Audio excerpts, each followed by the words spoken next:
That should be appropriate size. Yes? Yes. Yes. Yes, Dark Knights. So far from what I've played of it, it's really awesome. The MC, who we named Cross, of course, is actually believable. Like, I can get behind it. I love it. It's great.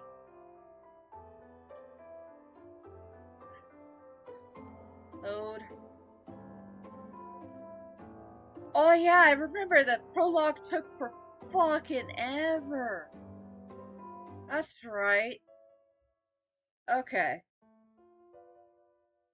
Yeah, we had that weird guy just suddenly appear in our room like he was like straight up scaling our house. That was weird. Pretty sure we got like a couple ghosts hanging around. We got a demon. Uh, we got a couple dudes rocking the crosses. You know, like proper cross fanboys.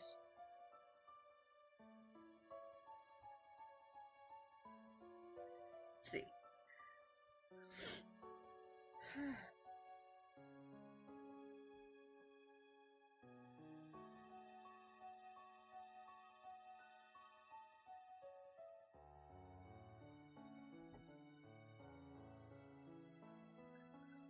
Clear out all my Twitch notifications. Holy fuck. What the actual shit? I start streaming and so does everyone else. Okay.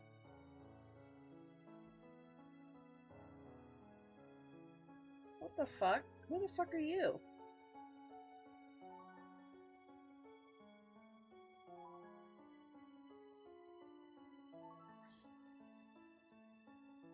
Wait, what the fuck is... Did they... My app just randomly updated. What the actual fuck? Oh, I can, like, scroll. That's not what I wanted, though? Whatever. Yeah, stream manager. There we go. Holy shit. What the fuck? Technology! It's not my friend.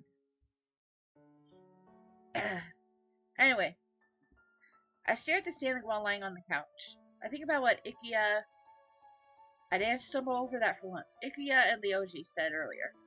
Someone not from this village. Just in these past few days, I've met 4 faces I've never seen before. All of them could have moved here around the same time those disappearances started. It's possible that one of them is involved. Against my better judgment, I cannot help but want to investigate them further on my own. The excitement is overwhelming. Who should I investigate first?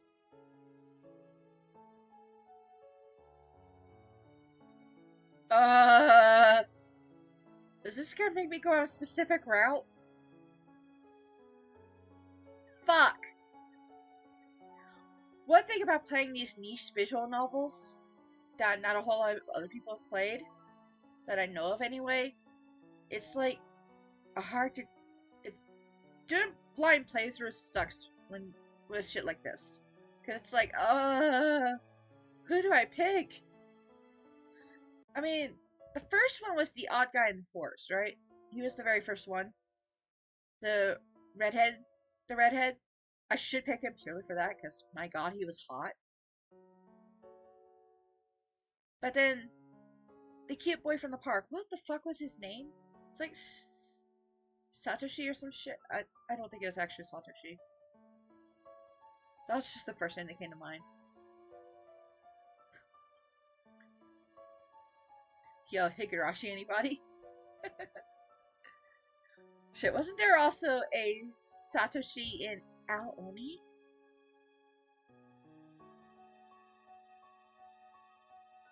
In one in Corpse Party? I don't remember. I know there's like a lot of fucking horror shit where if you had a dude named Satoshi, you're pretty sure he's gonna fucking die.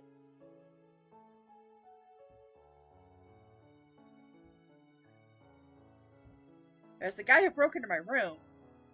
Fuck that noise. The old house is like the first thing that piqued my interest in the whole thing, right? So these are all good options. Fuck. And it's not like I got a big enough audience where I can just like put up a poll, and be like, "Yo, so which one of these sus fucks should I check out first?" I'm gonna go with the odd guy in the forest because goddamn that hair. Mm. Why did I think about him?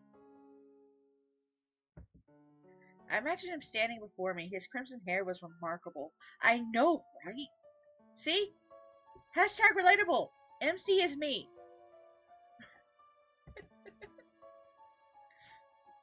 But he cute. He mad cute. Damn. And that hair. I should keep an eye on it. You know, for investigation purposes. Yeah, that. I should keep an eye on him. The disappearances started with the tourists in the forest, after all. He asked me if I was a tourist, so he must know something about them. He also said the cave and the waterfall was dangerous. It can't be a mere coincidence. I'm thinking of paying him a visit. I'm sure I'll find some clues. I could, like, feel my teeth clicking. What the fuck?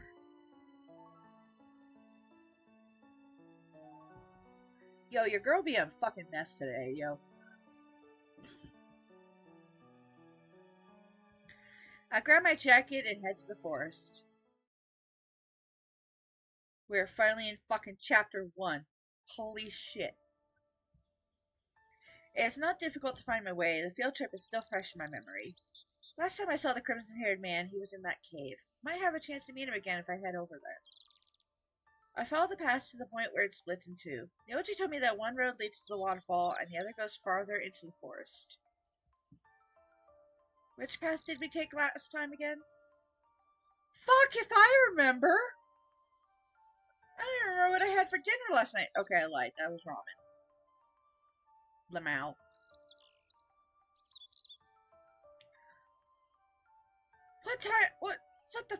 Which path did I take? Didn't we, like, veer left or some shit? I think it was left. I remember that we took the left path to the waterfall. I searched the lake's edge, but there is no sign of the crimson-haired man. Even the rocks that made a path towards the cave are gone. I can see the cave, but how do I get there now? The rocky face of the waterfall gives me an idea. The cave itself is not that far from the side of the lake. I can climb. I carefully balance my foot on a rock, then reach up to steady myself on a crack in the stone. I've always done well during PE. Now all that rope climbing will finally pay off. Yo, I live in a town where there is a lot of rock climbers. Like, holy shit. 9 out of 10 times you meet someone, one of their hobbies is rock climbing. I could not do it, though. I have way too many fucking brain issues. And sleep issues. And existence issues. But I always have to give mad props to those people. Because it cannot be easy. Climbing across is easy until I almost reach the cave. My arms start to strain and I almost lose my grip. They say for climbing rocks you should use your legs more than your arms, which I have not been doing. I might have overestimated myself. As I lean over to search for another handhold, the rock under my foot suddenly crumbles. Ah, anime. Huh? My heart skips as my fingers lose their grip, my body lurching for downward. Before I know it, I am falling into the lake. I mean, it's better than breaking your neck on the ground, right? Cold water jabs into my skin like icy needles. I try to swim to the surface, but my numb arms and legs are no match for the current. It pushes me deeper into the lake. This is no good. I'm going to drown. I can barely see a thing. My lungs burn for air as everything goes black. Did I just... Am I dying? When my consciousness returns, there's solid ground under me, rather than the sensation of floating. I slowly open my eyes. Judging from the rocky ceiling, I am in a cave. I sit up abruptly, surprised by my surroundings. How did I get here? As I look around, my chest starts to ache. I start coughing. I remember falling into the lake and almost drowning. Someone must have saved and carried me here. The mossy walls of this place are not like the dripping darkness of the cave behind the waterfall. And speaking of dripping, I noticed that my clothes are totally soaked. Yeah, priorities. I sure have them. Ugh, I'm a total mess. It's gonna take a while to dry off. You're finally awake. I know that voice. It's the crimson-haired guy from yesterday. Wait, it was fucking yesterday? That's when the field trip was? Jesus!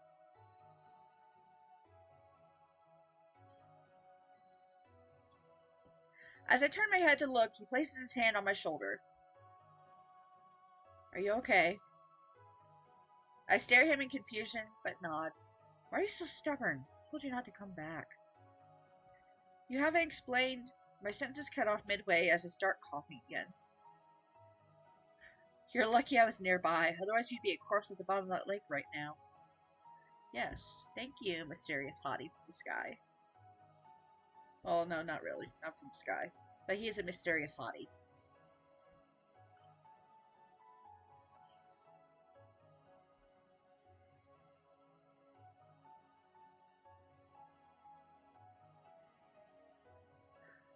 Well, thank you.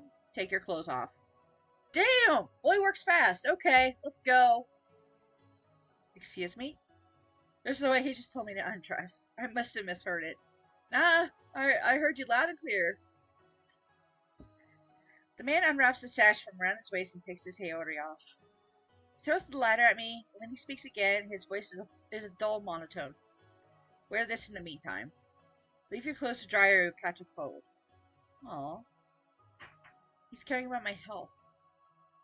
That's sweet. Not what I was after, but I'll take the sweetness. I'll be outside. He is stoic yet considerate. I don't know what to think of him, but for now, I'll just accept his apparent kindness. I hold up his haori, my eyes fixed on him as he walks away. Yo, is this the equivalent of the boyfriend hoodie? We just got a boyfriend hoodie. Fuck yes.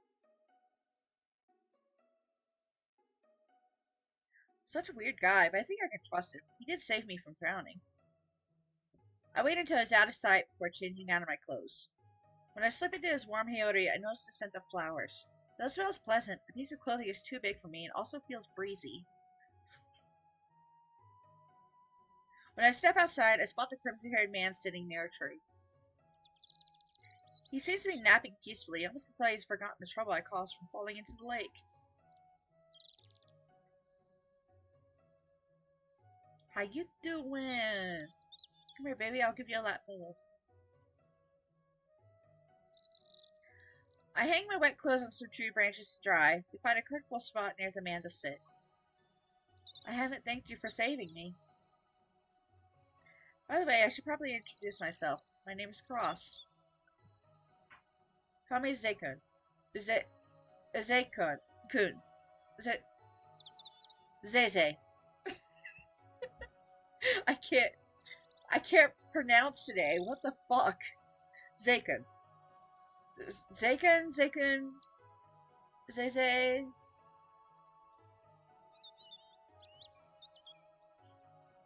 Fuck. What the fuck do I call this guy?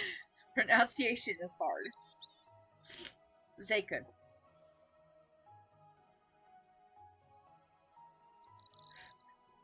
I can't take it. I can't take the pronunciation seriously. So I'll just call him Zay. Call me Zay if you must. We weren't supposed to meet for a second time. Zay opens his eyes and stares at me suspiciously.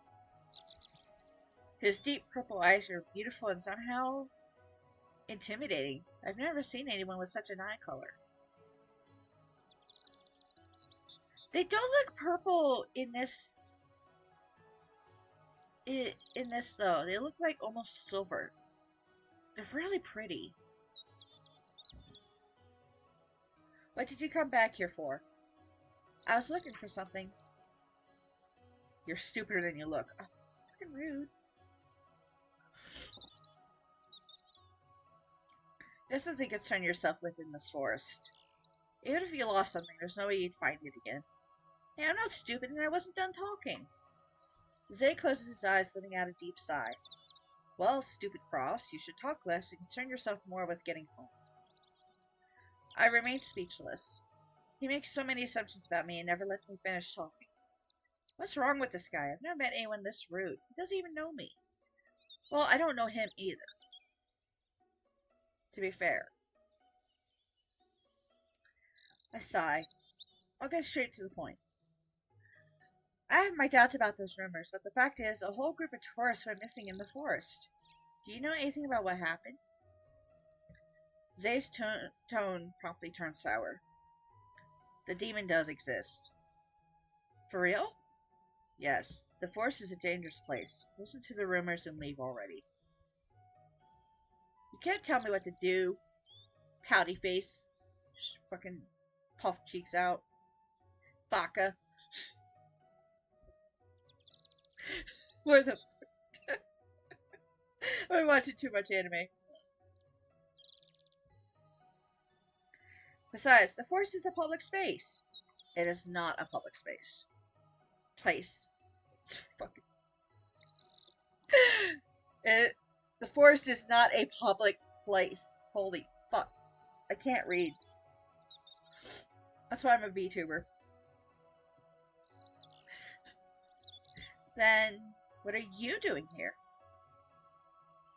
What are you doing in a dangerous place like this? You're annoying me.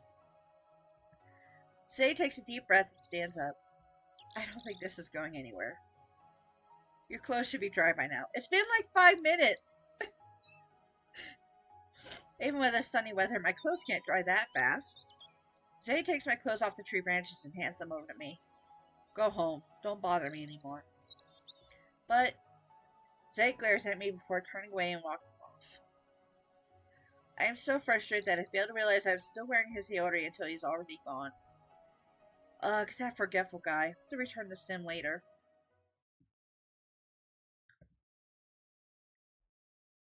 The next day, I absentmindedly gaze at the cloudy sky. The forecast said the weather should be really bad today. Seems like heavy rain is coming. And I forgot my umbrella. I need to hurry home to beat the rain. I don't want to get my socks wet again. Not wet socks! Oh, the humanity! No, seriously, the wet socks fucking suck. I understand. They just feel gross and athletes' feet and ill. Hey, Cross, it's lunchtime. Are you daydreaming again? Yes. Just blatant yes. Fuck off. Share it with me. It's not worth mentioning. How do you share a daydream? Boo. I wish I could remember my dreams as vividly as you do. I don't think you'd want to remember your nightmares. Even if they are scary, I'd still like to know.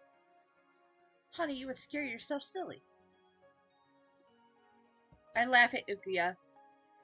Wait, let me grab my bento. By the way, did you know a massive storm is heading for our village? We haven't had one in ages. Can't be that bad.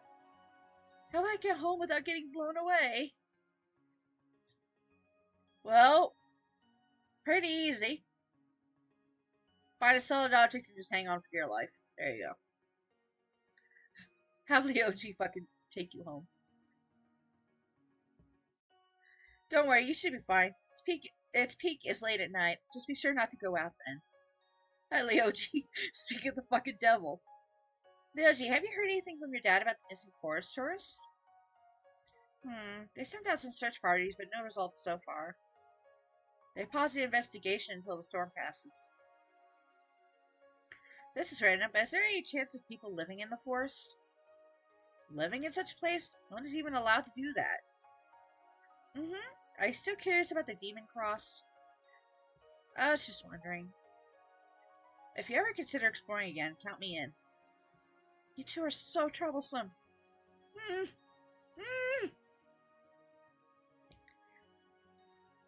We need someone to keep an eye on us. Why don't you come along, Ikuya? I'm not a babysitter. Puff cheeks. Jeez, just fucking go out already.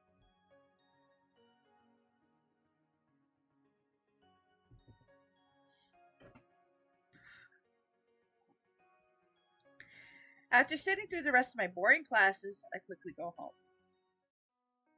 I hope we will be notified if the school closes tomorrow because of the storm. As I walk, the sky steadily grows darker. Fuck. There is no doubt that it will start pouring soon. I wanted to go to the forest today, but it seems like I'll have to wait to give back Zay's peyote some other time. As soon as I reach my house, I feel the first raindrops fall on my head. I reach for the doorknob, but something feels out of place. Goosebumps rise along the back of my neck, and I glance over my shoulder to double check my surroundings. There is a single person standing in the distance. Who is not fucking suspicious at all, Jesus Christ. His scarf flutters out from behind him like a scythe in a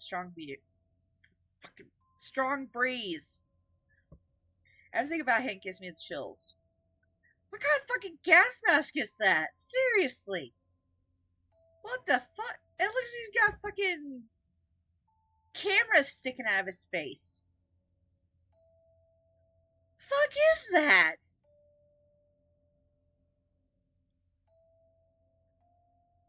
Dude!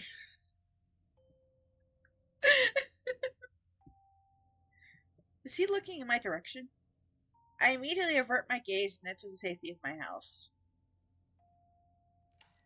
Ooh, that was creepy. Why was that guy standing there in the rain? Cause... Fuck up. Ah, I can't even come up with something witty. Slowly and cautiously, I peek through the curtains to check on the suspicious person, but he is gone. I prepare a hot cup of tea to settle my nerves and try to relax in the living room. The rain outside is oddly soothing, even if it spatters with increasing insistence across the roof and windows. The sudden sound of my doorbell startles me. I am not expecting visitors. Don't answer it. It can't be that creep. To make sure it's safe, I look through the peephole in the door. The main forest guy?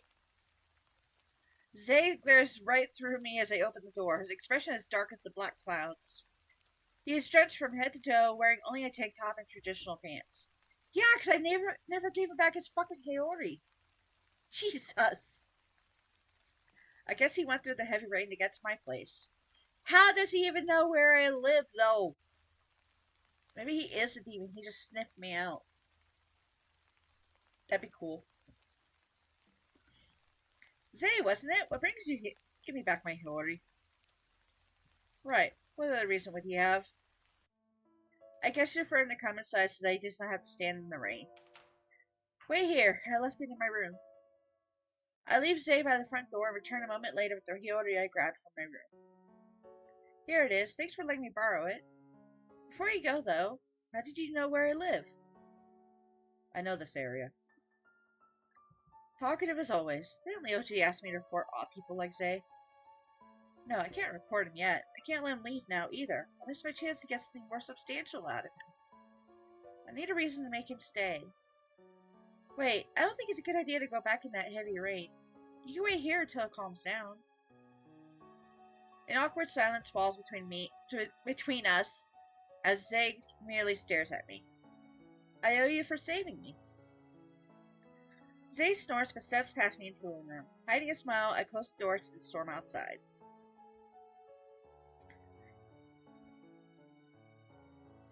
Damn! How you doing, baby? He is not self-conscious in the least as he wrings his hair out, running his fingers through the long strands. I stare at his defined back. My thoughts get lost for a moment. At first sight, you would think he is only muscular, but his scars are more noticeable. I wonder what could have carved those into his arms. With all these peculiar men showing up around my house, I better be more careful. Can't take on someone like him by myself. Then again, he did save me from drowning. He can't really be the one responsible for disappearing tourists, can he? He sure as fuck can. Where the fuck am I getting this assumption from?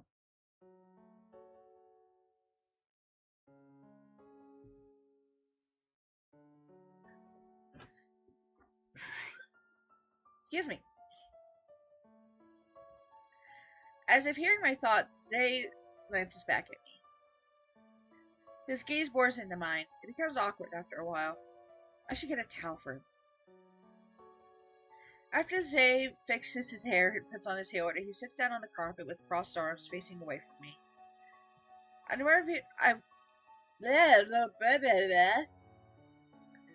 I wonder if he has not forgiven me for disturbing his peace the previous times I met him. Are you hungry? No. Are you cold? I can grab some blankets for you. No. Are you bored? I have some fun magazines. Leave me alone. He's so cute, but so antisocial. Fuck! Make him some food anyway. Yeah, you're no fun. I'm not here to have fun. I need to return to the forest as soon as possible. So you're saying that staying in the forest and hiding in a cave is better than having a roof above your head? Yeah, because there aren't annoying people like you around.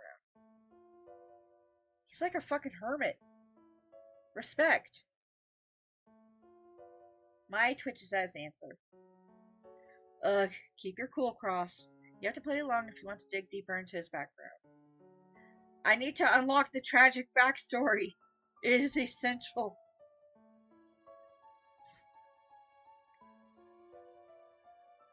You know, it's prohibited to live in the forest. If they catch you, you might get arrested.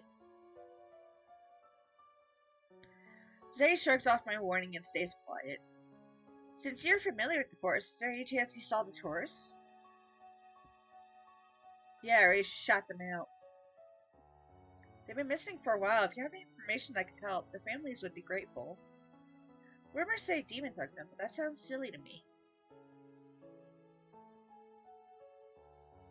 Why do you keep asking about those tourists? Stop digging into the matter. He brushes my question off again. Talking with this guy is like cracking nuts with bare hands. His suspicious attitude and vague answers make me certain he knows something, at the very least.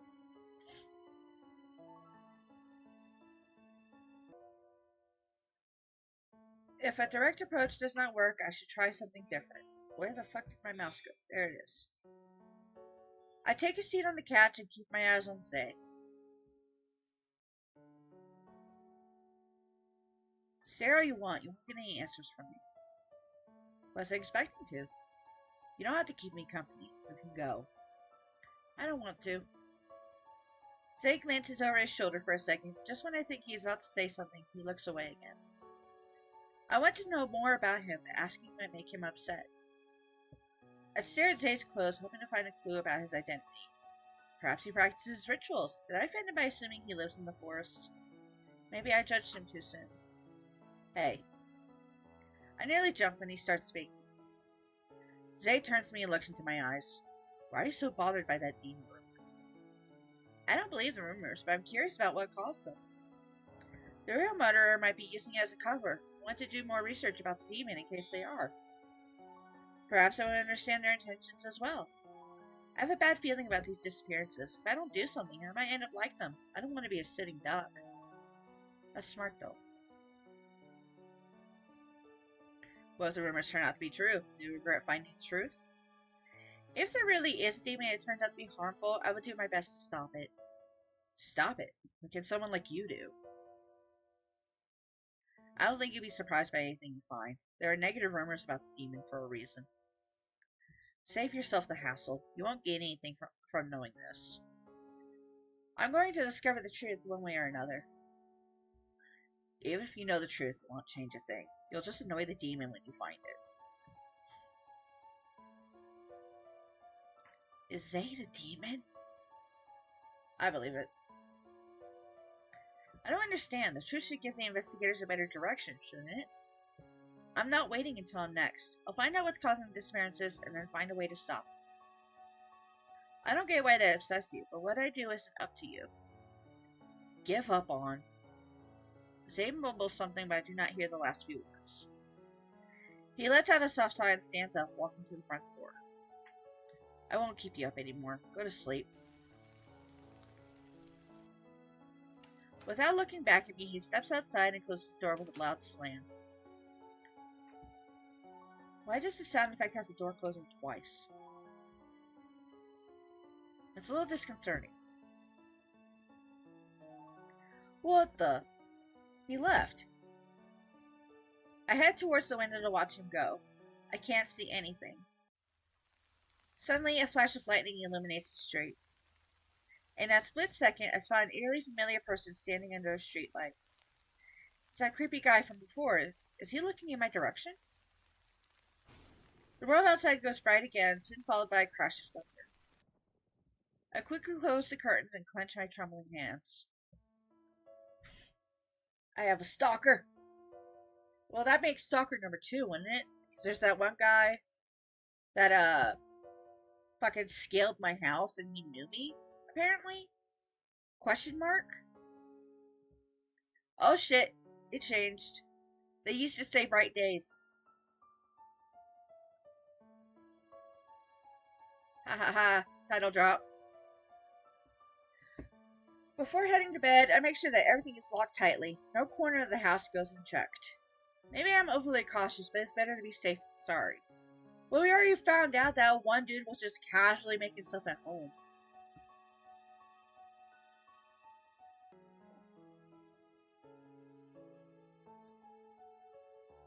I feel anxious after what I saw in the streets. Despite those feelings, the sound of rain soothes me. Ugh. The next day... Oh, it says bright days again.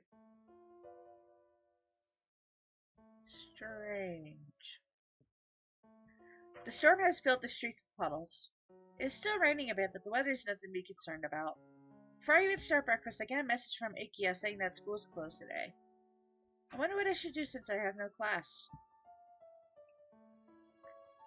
Ugh, choices. I'm not gonna go to the mall. That sounds stupid. I always go to the libraries. Maybe I should just do that. Or I could stay home. Staying home sounds nice.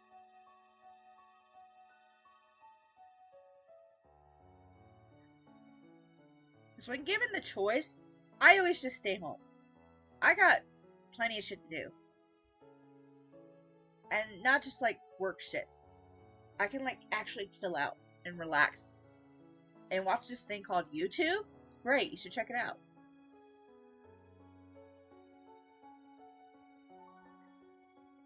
Or Twitch. You know, like twitch.tv/crossingfandoms.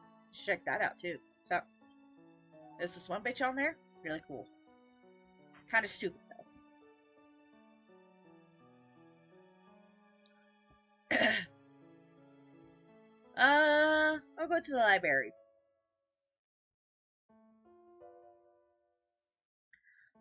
I have tests coming up, and it would be wise to spend more time studying.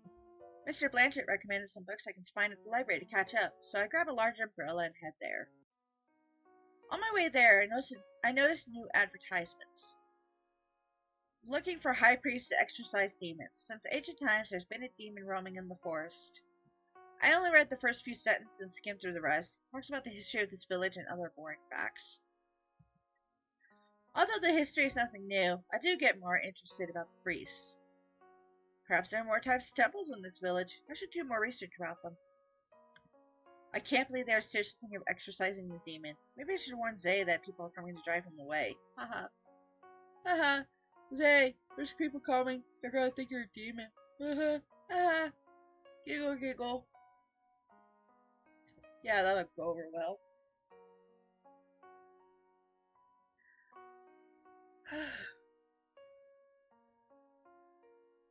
Laughing at my own thoughts, I continue walking to the library. Dude! This huge-ass place in the village? A fucking metro library wishes it was this nice. What the fuck? Where did they get their funding? What the actual shit? Dude! I wanna go to this library. No, wait. What's their manga section look like? It might be shit.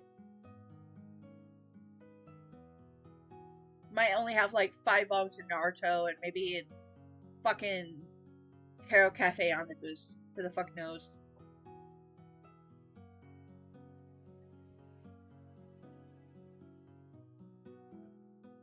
And not even the first omnibus either. It'll be like the third one. So you'll get like only part of the story and have no idea what's going on. It'll be great. Not that I'm speaking from experience or anything. The silence in the library is so thick, I can almost taste it. Musty dusk. That actually sounds like a pretty good perfume. Or cologne. It probably falls more under cologne, wouldn't it? Dusty musk from so many old books floats in the air, almost entirely undisturbed in the morning light. I go to the history section and gather the books I need. This semester, our history class is focused on local legends. There are even some myths about my school, so this might be interesting to study for once. I skim through one textbook and read the chapter titles. The Temple Guardian, The School Ghost, The Kenriji Mansion, and The Forest Demon.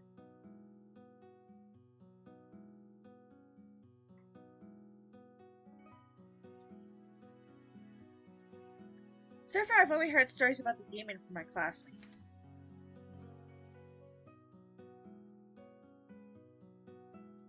The demon goes by many names: Jukai, Hachiman, Yadariki, and Aokigahara. Aokigahara. Isn't that the name of the fucking suicide forest?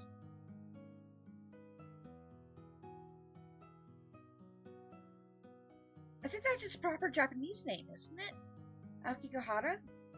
Hold on, I'm gonna be bothered by this. Hold on.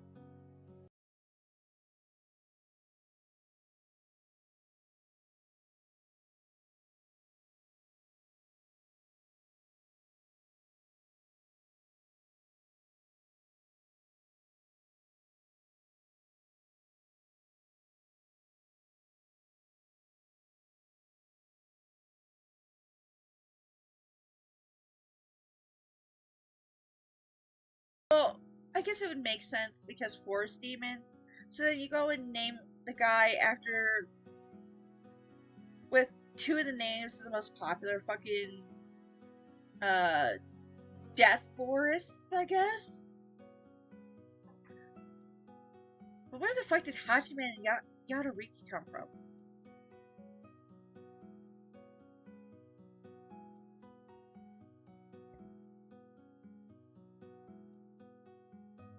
Like, I'm not gonna hate on the game purely because they chose, in my opinion, some dumbass names for the demon, quote.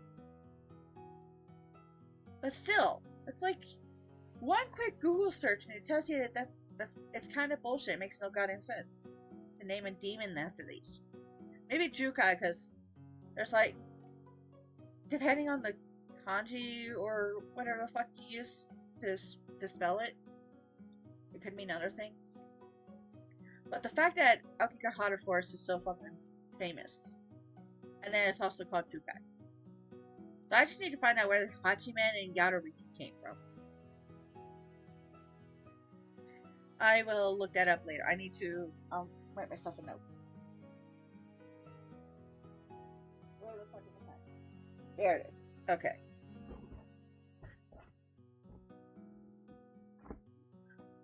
Hachiman Yadariki.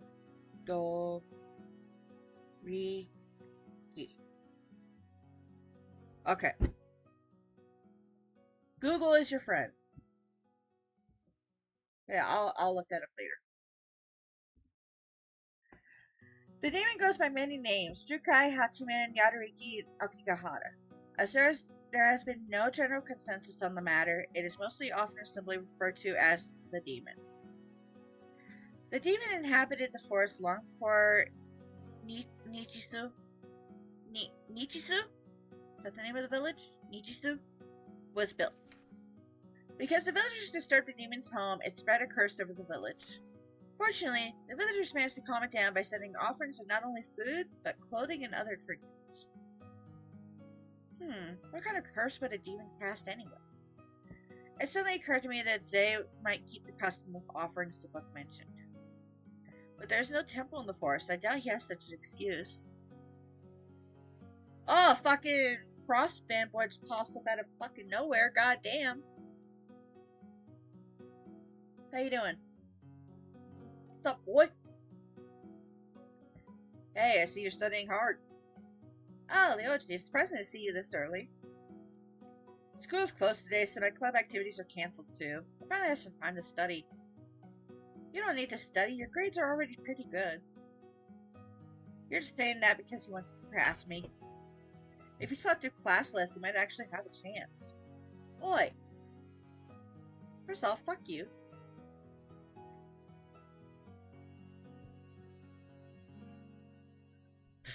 I can surpass you easily.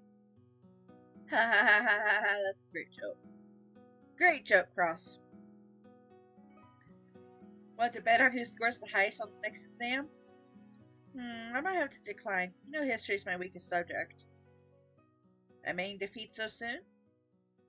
I accept your challenge then. Oh no! He just tricked me into studying.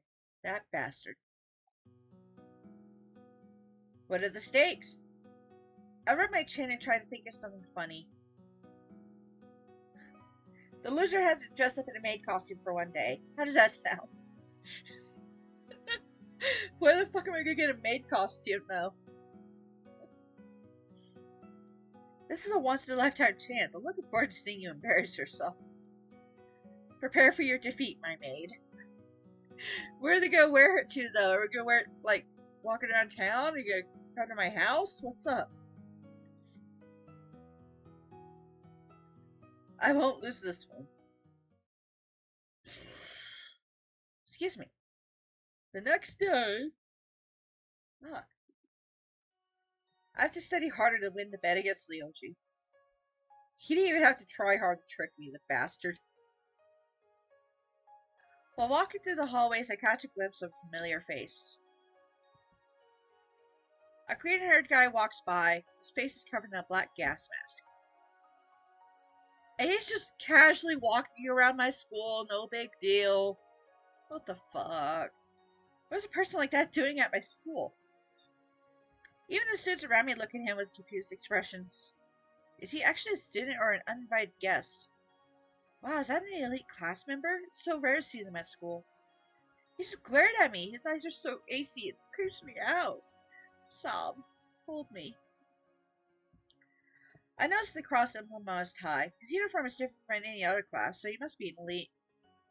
I heard they act however they want because they have their own special rules. Yeah, they don't get penalized for skipping class. Aside from Ikia's brother, this guy is the first elite student I've seen at school. He does not give me the impression they are all as attractive and intelligent as the rumors say. Hey, you're spacing out. Oh, Leoji, do you know that gas mask guy? That green-haired dude? If I remember correctly, his name is Chain. I think he works in the same department as my dad.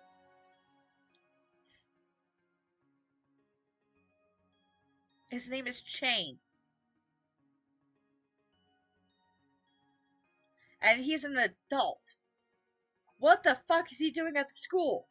And why a gas mask?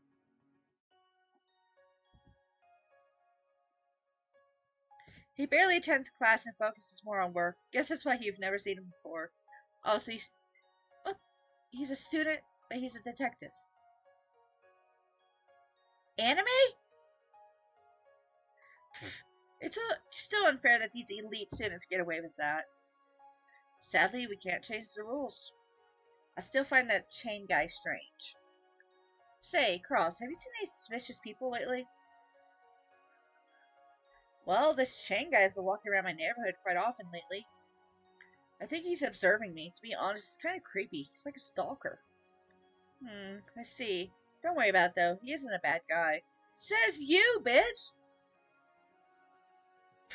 Chain isn't my only worry. Well, also seen a strange person who wears traditional clothes and lives in the forest.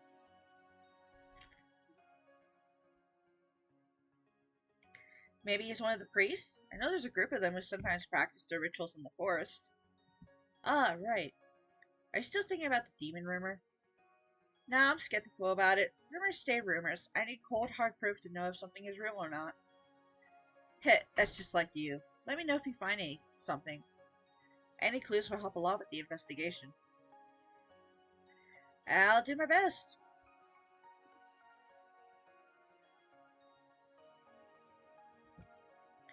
After class, I go to the lockers and notice Chain standing near mine. Has he been waiting for me? The students passing by give him a wide berth, not even daring to look directly at him. Well, he has an odd aura around him. I wouldn't stay around that guy for long either. Regardless of what Leo G says, I can't trust this guy. What is he up to, just standing around in weird places like this? I pretend not to notice him as I pack my stuff from my locker and head straight home. Another empty street, footsteps following behind me again. If this is another stalker about to confess, I'm going to report him. I casually turn my head to catch a glimpse of the person following me. It's Chain. When he comes even closer, I notice something sticking out from his belt. I cannot see it clearly, but it looks like the hilt of a knife or something similar. I do not remember seeing him with something like that at school. Was he planning on ambushing me the whole time? No, Cross, don't jump to conclusions. Chain's icy blue eyes are locked on me as he approaches. I can't handle another second of this. I don't know what he wants with me, but I'm not going to wait and find out. The moment I turn a corner and break his line of sight, I start running. After a few blocks, I stop behind the thick trunk of a tree to catch my breath.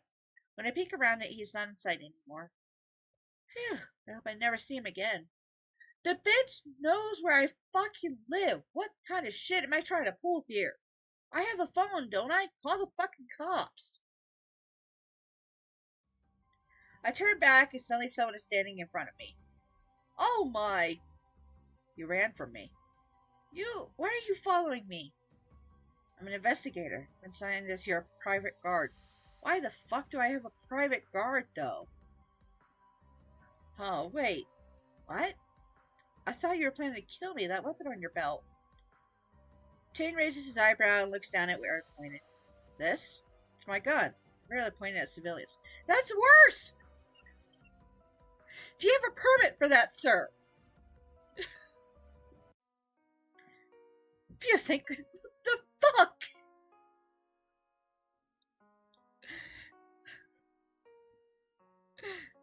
And why do I have a private guard? The fuck? I saw you a few days ago. Have you been watching me this whole time? Yes. Couldn't you have told me? You creeped me out. Back to being creepy. Still, I'm relieved to know we are on the same side. I guess Leoji was right. I'm just gonna take him at his word. No big deal or anything. Just gonna invite a fucking axe murderer into my fucking house or some shit. What the fuck? Yeah, I'm just gonna totally take him at his word. Thanks for keeping an eye out for me, but don't get too close. Keep some distance, okay? I don't have good experiences with people walking behind me.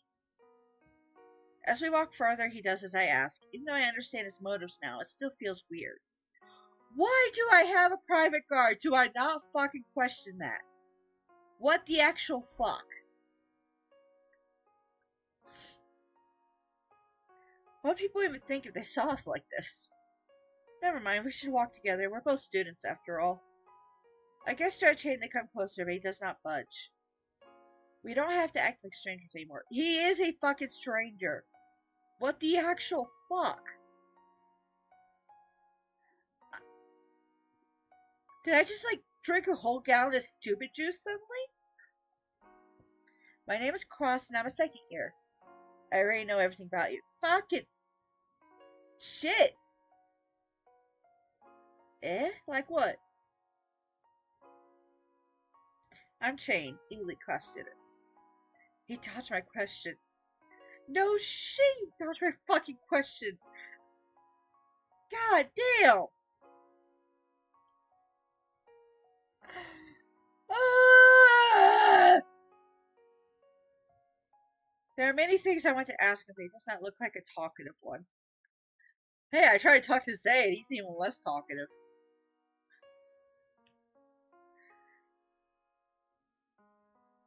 Even so, I better give it a try instead of walking in silence. Why are you guarding me? Who told you to keep an eye on me? It's obvious. Who have been disappearing recently. The local police assigned private guards to a number of people. Good to hear that you guys take fast action, but just a number of people and not everyone? Your neighborhood is at high risk. Chang gives a brief explanation but does not go into detail.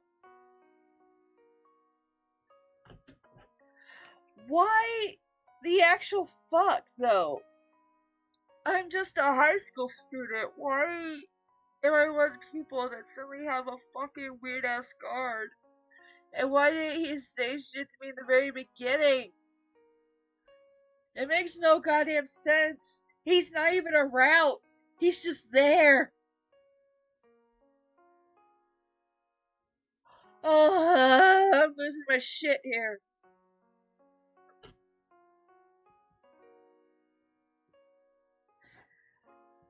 A bit later, we reach my place. Shane tells me to stay home as much as possible. This way, it'll be easier for him to keep an eye on.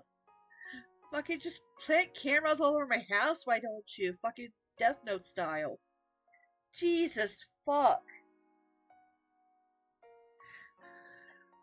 Maybe he's not actually guarding me. Maybe I'm fucking under surveillance because they expect me to be like a fucking murderer or some shit. So, you know, random high school girl, lives alone, parents are overseas, just doesn't do anything, goes to the library frequently, been seen hanging around mysterious individuals. Yeah, I'm pretty fucking sus. Where's my fucking Death Note? Ray pen bar.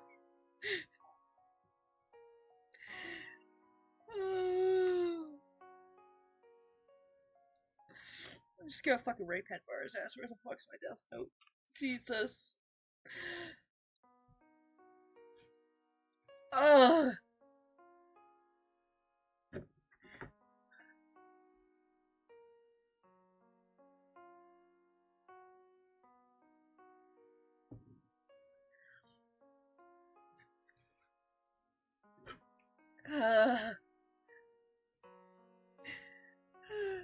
I was just so focused on that, I don't even remember what the other questions were. Fuck. And it looks like that's the only question I was able to ask him too, so fuck my life. Whatever. Shane tells me to stay home as much as possible. This way, it'll be easier for him to keep an eye on me. He also tells me that he's guarding other people at the same time. As I am the only student under his wing, he has no choice but to follow me to school every weekday. It feels like I am the sheep to his shepherd. Honestly, I want to take part in the investigation too, but it does not look like Shane will give me a chance. Run away from home. Before going to bed, I took a look outside my window. Shane has not moved from his spot the whole evening. It looks like he will be staying until the next morning. Does he not eat or sleep? Are we sure Shane's not the demon here? Jesus. Okay. Poor guy, his job must be tough. Does he not sleep at all?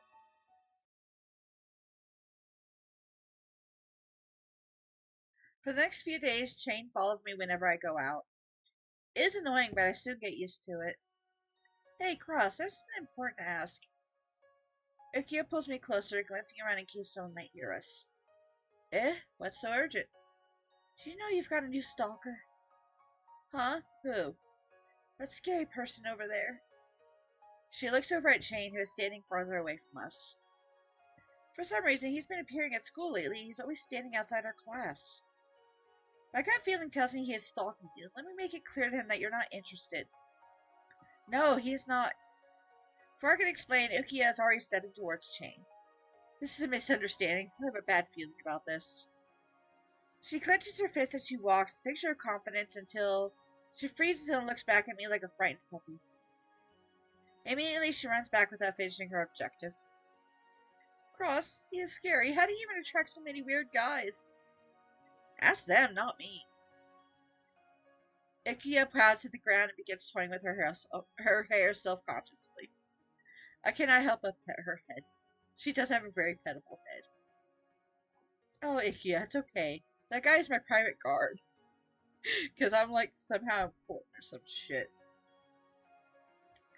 His name is Chane. He's both an elite class student and an investigator. The streets are dangerous. He's been assigned to guard the people. He may not look like it, but he is a good guy. Really? Lyoji would know more about it. Either way, don't worry. Even if Lyoji is okay with this creepy guy, I don't trust him. I don't either, sister. Class is about to start, but the teacher wants to announce something first. His expression is unusually tense. Dear students, I don't know how much you've kept up with the news, but I'd like to stress something important. The streets are dangerous at night, so be sure to stay at home for your own safety. What's going on? There's a serial killer in our village. 5 deaths have been reported and many people are still missing. No way! Who in this village would do such a thing? Maybe it's one of the outsiders? Be prepared. Tonight they will get into your room and... Eek! What a dick. Jesus. Everyone, please stay calm. Nothing has been confirmed about the identity of the killers. Don't jump to any unnecessary conclusions. The class becomes restless after this announcement. Everyone exchanges their thoughts. Say, Lyoji, do you know what's truly going on? I knew you would ask me first. The police have found a few clues, but so far they lead nowhere. This is one of the toughest investigations we've ever dealt with. Only the perpetrator and victims know the truth. The rest of us can only guess what's on their minds. Our crew has never dealt with a perpetrator like this. It might take a while to solve this case. Is there any solid evidence? My dad suspects there might be multiple people pulling the strings. We should be more careful. Jane told me that private guards are being assigned to people in the village. Couldn't they have sent a notice first? I thought someone was stalking me. The killer must be extremely dangerous for them to make such a move, right? Yes, multiple disappearances in a week. We don't know how to make them stop. As classes carry on, my classmates continue to chat among themselves. I catch a few conversations about people who heard strange noises in their neighborhood. Some even point at possible suspects without good reasons. It's about to be a fucking witch hunt up in here.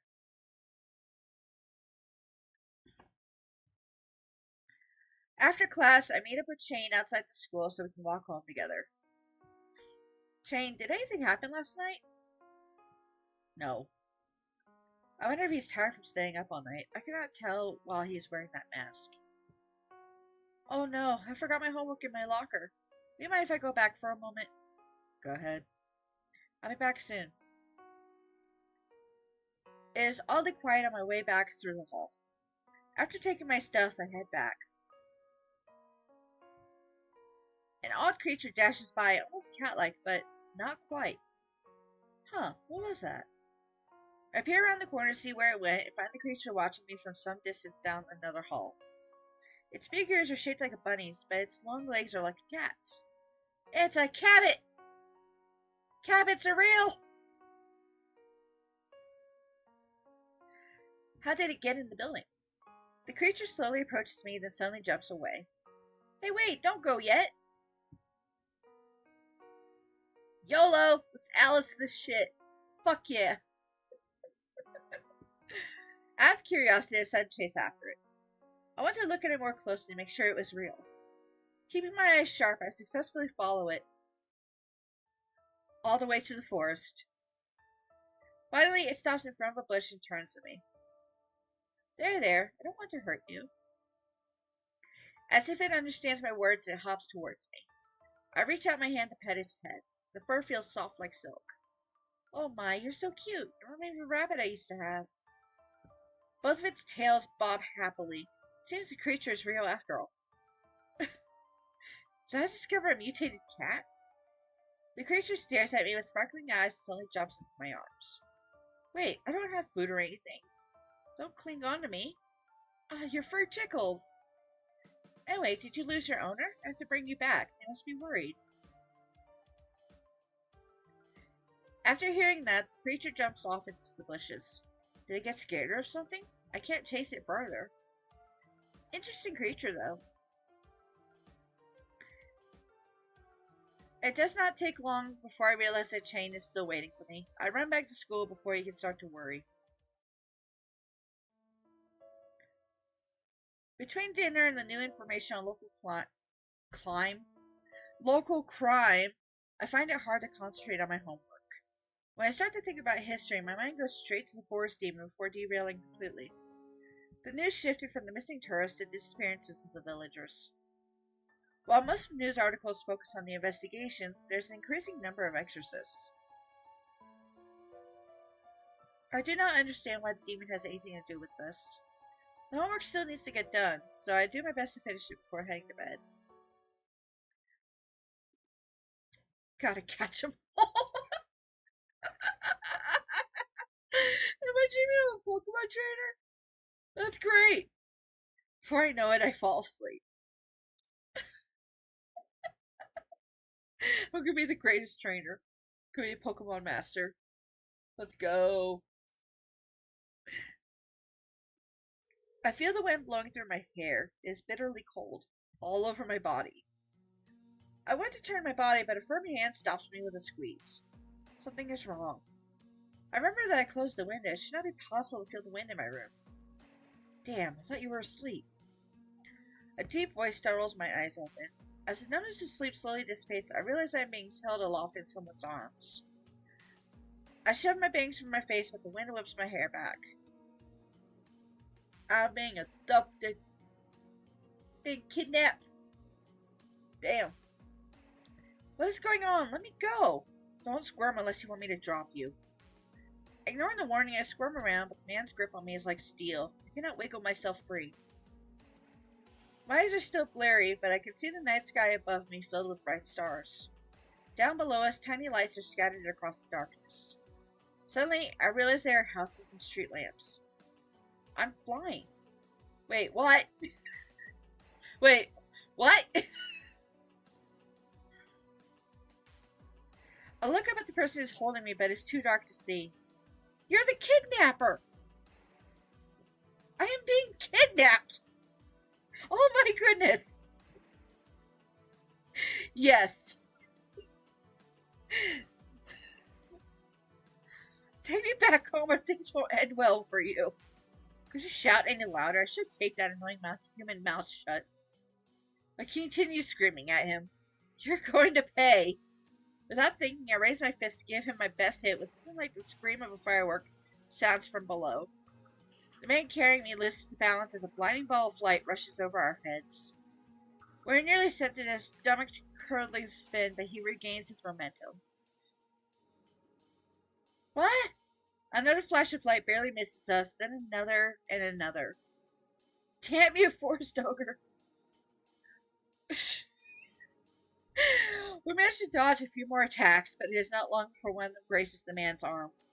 He grunts in pain, shuddering until his grip on me gives away completely. My heart skips when I glance at the ground below. Wait, if he drops me... I desperately cling on to him, but my hands slide down what feels like a shirt until there's nothing but air against my fingers. What the... Fuck. I would be saying something a lot stronger than heck.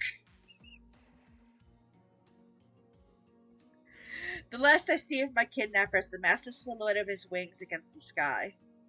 My stomach seems to turn upside down as I fall, rapidly approaching the lake below. I hit the water with a painful splash a moment later and sink like a rock. Speaking of luck, pain travels throughout my entire body, but I push myself to swim to the surface, then crawl out of the water. The lake was deep enough to soften my fall, but I'm sure my body is bruised all over. I drop onto the grass and gasp for breath. My wet clothes stick to my skin, but it is not cold. Adrenaline pumps through my veins, making my arms and legs tingle. I try to put together what just happened. Wow, that could have been my end. I can't believe I got out alive. That jerk just dropped me midair.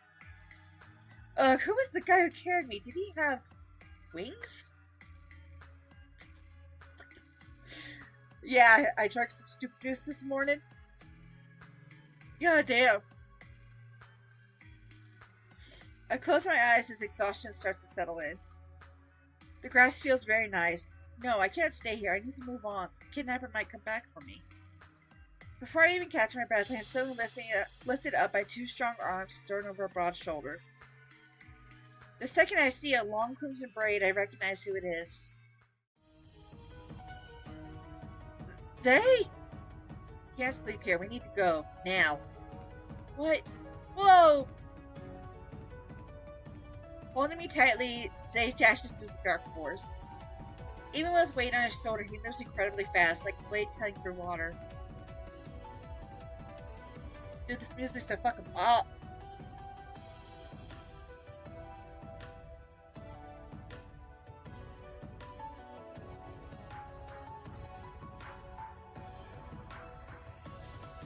Dude, I can damn.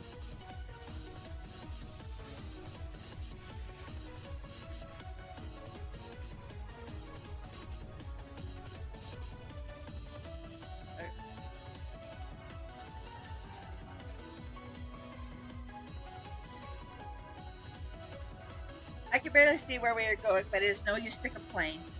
I try to stay where we are heading, but I doubt you can hear me with the wind rushing past us. I cannot see anything in this darkness, but I will not be surprised if we end up at the other side of the forest with this speed. After a while, Zay stops and roughly puts me down. Stumbling on my feet, I try to find my balance. Despite being lightheaded, I can make out that we are in a cave. What were we running for? You were being chased by a Shinigami.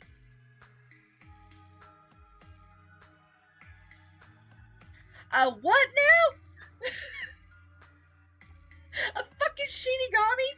Jesus fuck!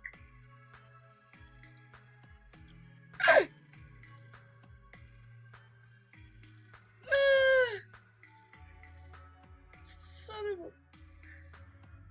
It takes a few seconds for me to process his words. Shinigami are also known as death gods in myths. Their existence is like a bedtime story, but Sei is not the sort of person to joke about such things. The one who kidnapped me was a Shinigami? You're so slow. At any rate, we'll be safe here for now. Why would a Shinigami kidnap me? If my time was up, he could simply brought a message. Apparently this Shinigami doesn't play like that. Thanks for saving me. I was just passing by. You're lucky I found you. They will come after you again. Good luck, because I don't know if I'll be there to save you next time. His sudden coldness makes me freeze.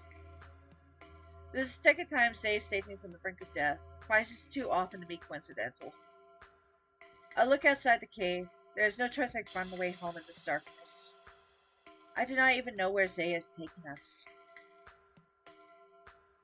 Hey, you should leave me out of this forest. I don't know the way home.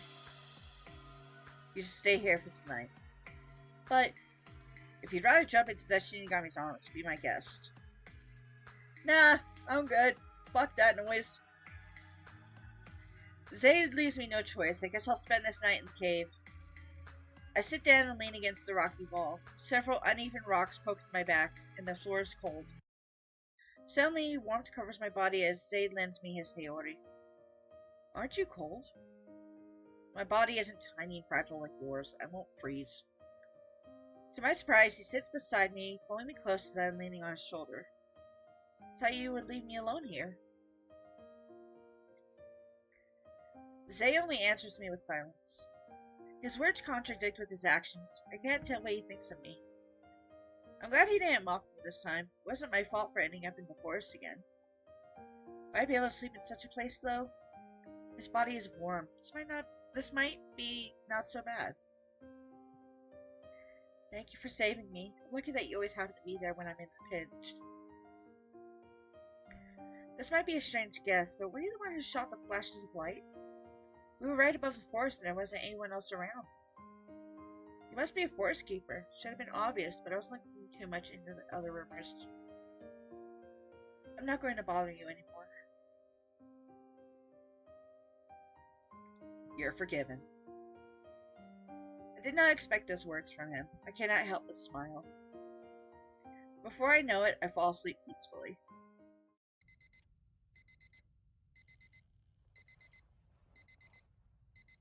The alarm clock goes off right beside me. Startled from the sound, I almost jump out of my bed. Oh, I'm in my room. Oh, right, it's Thursday. I've got to hurry for school. Immediately, I sit up and get out of bed. Oh, my body hurts so much. Where did I get these bruises from? Whatever, I need to hurry.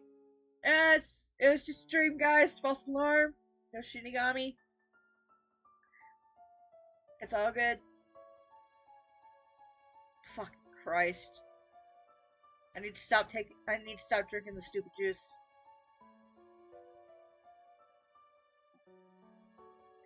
I prepare myself for school and run off with a piece of toast in my mouth. Get anime style. God damn it.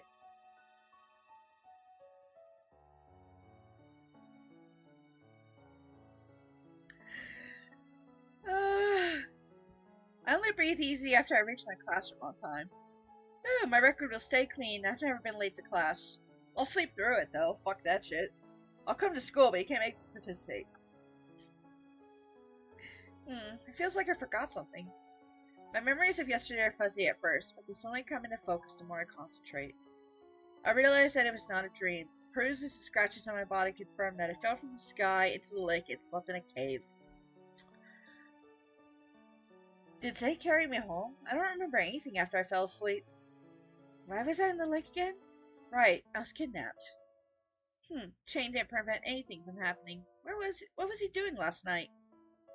Dude, he was probably fucking sleeping. Or he was the Shinigami. Dun dun dun. Speaking of Chain, I haven't seen him all morning. Cross, are you okay? I'm fine. What's with the worried expression? I heard one of our patrols went missing in your area last night. I was worried something might have happened to you, too. Well, Cross, are you alright? Luigi told me the news. I was so worried. You arrived later than usual, I thought. No worries, I'm totally alive and kicking, you see? Ow, my arm. Your arm? I just bumped into something and bruised it. My poor little girl. Ikuya, you're fucking adorable. It is a bad excuse. I'm surprised my friends actually believe me. Ikuya hugs me while Ryoji pats my back. I appreciate their concern for me, but sometimes they can overdo it. I went to tell them about my failed kidnapping, but they're already fussing so much. Besides, being carried by a winged guy sounds crazy. I'm not sure if they'll believe me. Yeah, they might fucking commit me. Fuck that shit.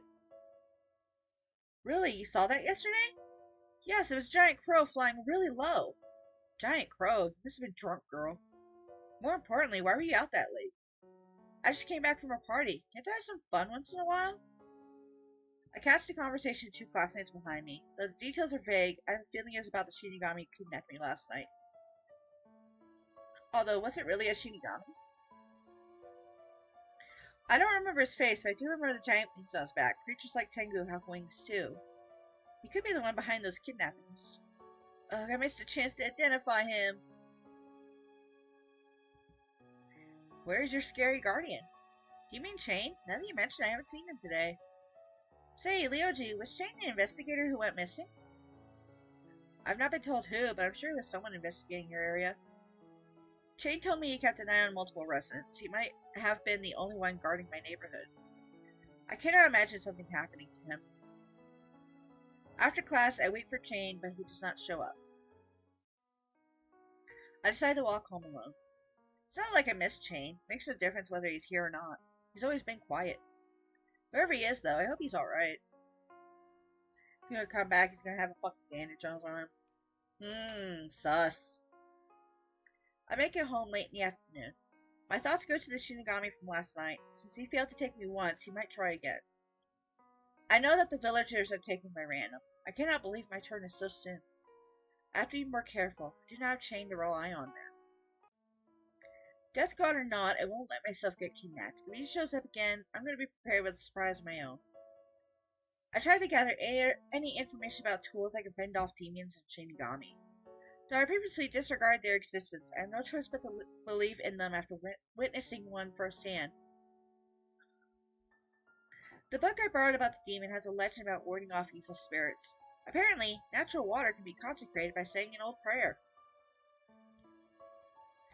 I make the most I can out of some tap water and recite the prayer over it.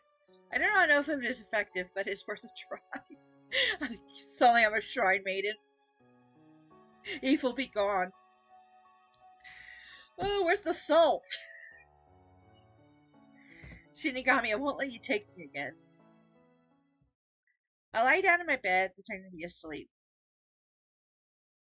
Nothing happens for the next few hours. I usually fall asleep quickly, but the thought of being kidnapped is all I need to stay awake. Zay said the Shinigami would come again, but maybe he was wrong. Nah, it weird cryptic guy is usually right. I should just go to sleep. At that moment, my blanket is pulled aside slowly. The second I feel a hand touch my arm, I stand up and brandish my makeshift talisman for protection. Who the fuck are you? Okay then. A blonde guy stands near my bed, his eyes gleaming back at me with the dark mischief of a cat with its prey already in its claws. When did he come in? I didn't hear him at all. His physique matches what I remember from the shadow I saw. He looks handsome for a serial killer. Aw, Cross, he went to the trouble preparing for me. I'm flattered. Who are you? Why are you here? Fucking... Are you serious? I need to lay off the stupid juice. This is not the time. God damn. I'm a demon, but you can just call me Kaichi. Kaichi? What kind of name is Kaichi? What the... I'm so sorry. No, that's mean. I shouldn't make up his name, but what the... Kaichi? Of everything you could fucking name him, you name him Kaichi? Okay. Choices were made. You stuck with it. Applaud you for that. I'm a demon, but you can just call me Kaichi. You're a Shinigami, right? I don't think my time has come just yet. Haha, you were a special one. Fuck you. Keep your sweet lines, they won't work on me. You should be honored that I came here to take your soul personally. Not everyone gets this chance. I had to do my business with you somewhere else last night because someone was watching. Today we are alone. Like you, right? So you're the one responsible for all those missing people. All those missing people? I only took one a few days ago. Kaichi shrugs and crosses his arms. I'm the only Shinigami in this village. No one else should be intervening with my job. If what Kaichi says is true, then it could only mean that there's more than one culprit. This complicates the murders and disappearances. I'm not familiar with your job, but don't touch the villagers. They're innocent, so don't randomly take them to hell. Kaichi chuckles at my request and steps closer. Adorable, most tempted to listen. He lowers his voice into a honeyed murmur even as his eyes start to glow red. When he tries to make a move, I swing my arm to hit him. He catches me by the wrist, keeping me in place as he leans toward me. With him so close, I realize just how tall he is. If you behave, I'll try to be gentle. Well, that's not fucking creepy at all. The actual fuck, dude. It doesn't change the fact you're going to do something against my will. I raise my leg to kick him, but he deflects the attack with a swat from his free hand. No matter how hard I try to tug myself away, his grip does not budge. It is for your own good. What have I done wrong? It's not about doing wrong. Death comes for everyone. Just believe when I say this is better than the many alternatives in store for you. I value my life. Give up on convincing me. What the actual fuck? Is he a route? Like, actually? I gotta find out. Is Kaichi a route?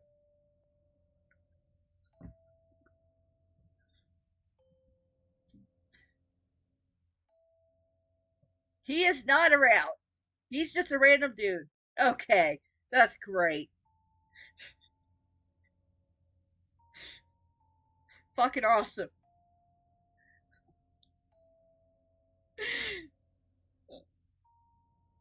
It's a emo Sachiro and Stalker. Stalker number 1. Excuse me. Great. This is just some random dude.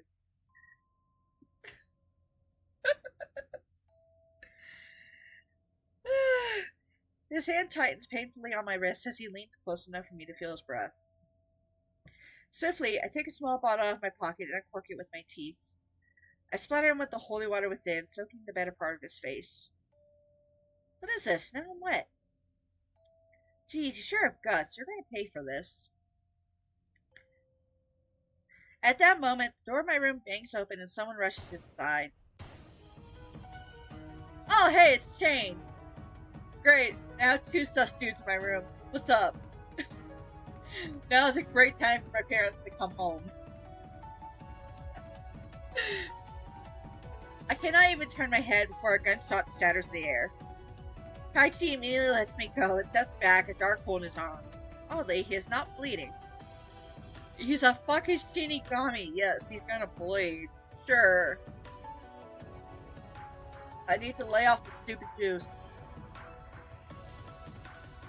We're back to the banger stuff. Fuck yeah.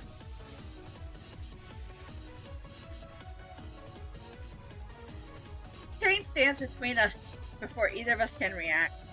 Shane, wait, he is... Questions later. Ah, the bodyguard is back. Kaichi's shoulders shake with silent laughter. I'll go back some other time. I don't feel like dealing with you now. Shane launches into our shop, and within a second, Kaichi vanishes in black smoke, leaving no trace behind. Coward running away without a fight. Shane lets out a disappointed sigh, hiding his gun under his jacket. What's wrong with you? You fired at him when I was only an inch away. I could have easily been hurt or worse. Yeah, that's a great way to say thank you for saving me. I appreciate it. Would you like a cup of tea? So much for being grateful. Thank you. I am so grateful. I am the most grateful bitch you'll ever find. How did you manage to get in? Kicked in the door. What do you expect? Window trick. Don't you want to know what happened here? No need. As typical of his cold stuff, he does not pay further attention to me as he turns around to leave. Where were you today? I didn't see you on patrol. When I heard an investigator had gone missing, I got worried about you.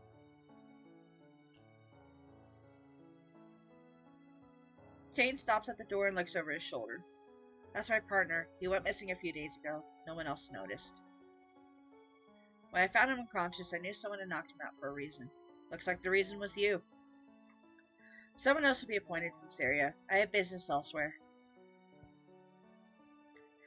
After that brief explanation, he turns his back to me and leaves.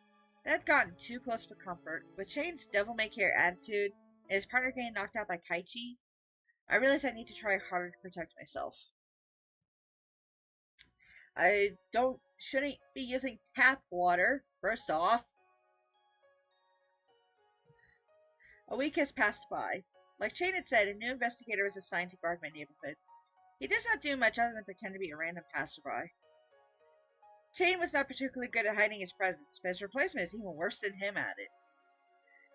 Nothing has happened in my neighborhood for the past week, but people are still going missing in other parts of the village. Fortunately, Kaichi has not bothered me since that night. Despite that, I find it hard to fall asleep at night. I wonder what Shane is up to. There are so many things I want to ask him. For one, how did he see through Kaichi in one glance? I mean, I myself wasn't able to tell he was a Shinigami right away. Have they met before? While deep in thought, I accidentally bump into someone. A young boy looks up at me with an annoyed expression. Oh, sorry, I didn't see you. Wait, you look familiar.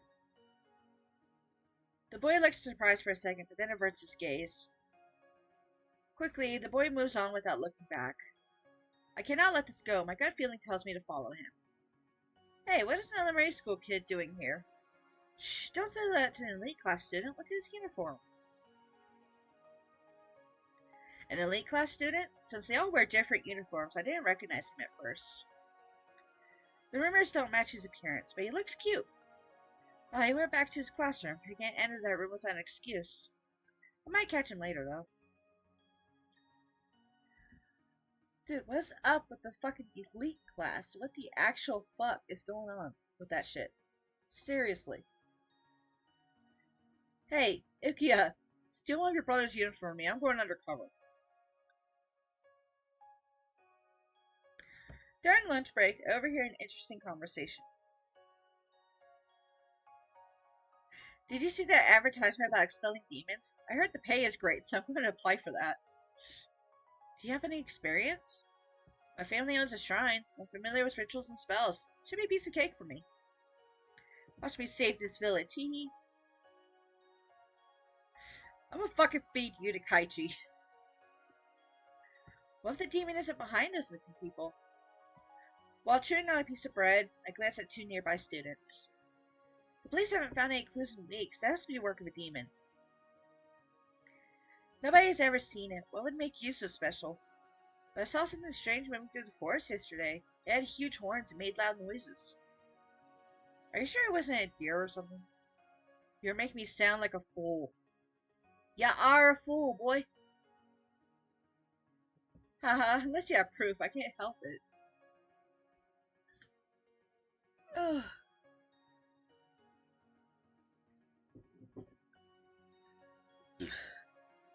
My classmates are too focused on rumors. My theory is that someone is using the rumors as a cover. Hi, Cross! There you are, Ikia. Where's Ryoji? Ryoji is busy with his president duties. I don't think he would join us for lunch. President? Oh, yeah, he's like class president or some shit. I forgot about that. I see. It's fine. Ikia glances at the two classmates who are discussing the rumors. They're still talking about the forest demon.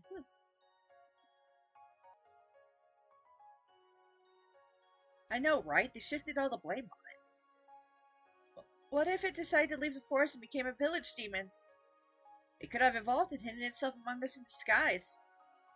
You should join Ryoji's group as a detective. We'll have every possibility fleshed out. I don't think he wants me to help. After all, he only asked you to keep an eye on suspicious people. Are you just jealous? Of course not. Right. It's better for you to stay safe. If you ever find someone suspicious, inform Ryoji or me. No vague stories about demons and their folktales. Okay. After school, I head straight home. I happen to bump into a familiar face, someone that I have not seen for a week. Hi, Jane. How are the investigations going? I'm not taking applications for a new partner. I was just curious. I want to thank you again for that day you saved me from the Shinigami. Just doing my job. You seem like you're familiar with those kinds of creatures. Are there more of them in the village? I think that I found the right person for information. Jane does not look like he solves ordinary cases. Before I can even ask, Jane answers my unspoken question. There's a demon hidden in the forest, but I have not yet located them. Then those missing tourists really were taken by the demon? I don't think that case is worth looking into anymore. What do you mean? A civilian like you will find nothing. Anyway, aside from the demon, there are more otherworldly beings hiding among the villagers. My advice? Don't interact with them. Even if they appear friendly, you will soon find yourself trapped in their plot. I can't even tell apart those who are different from humans. Trust your gut feeling. Are they responsible for what happened in the village recently? Some are, others aren't. I don't recommend trusting a single one of them. Casual speciesism? Question mark? I almost ask why he hates him so much, but he probably does not want to talk about his personal life. I thank him for his advice before we part ways. Both Chain and Zay have confirmed that there really is a forest demon. I'm hoping to find Zay again so we can talk, but I don't know where to start looking. He saved me at the lake twice, but I don't want to jump in just for the sake of summoning him. Is he always in the forest? He must have somewhere to stay. I want to figure out why Zay is freely walking around the forest. Even if he is a priest, no one's allowed to live there. I follow the path that we took during our field trip. The environment looks peaceful like usual. The sound of chirping birds surrounds me, and I even catch a sight of a fawn. I do not see anything unusual.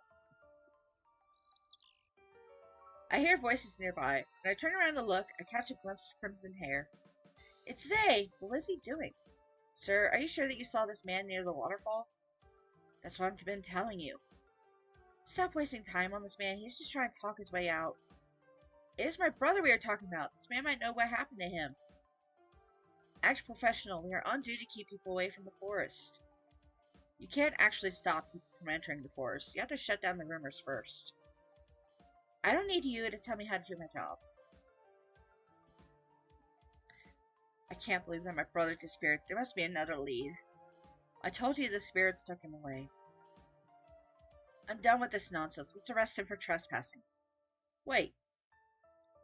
I watched the investigators discuss the matter among themselves. When Zay is about to walk away, they shift their attention. The woman wants to go after Zay, but the man asks to let him off. Ultimately, they leave him alone.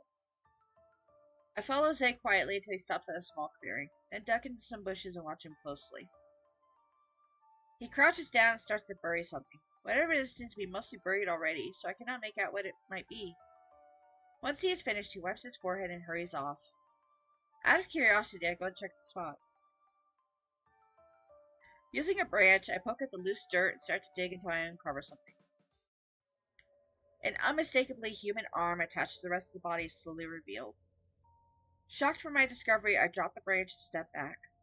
A corpse? I remember this bright yellow shirt on TV.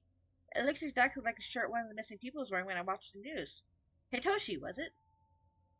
Why was Zay burying him? Don't tell me he... No, I shouldn't jump to conclusions.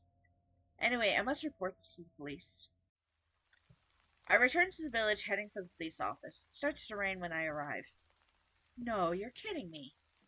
The office is closed already?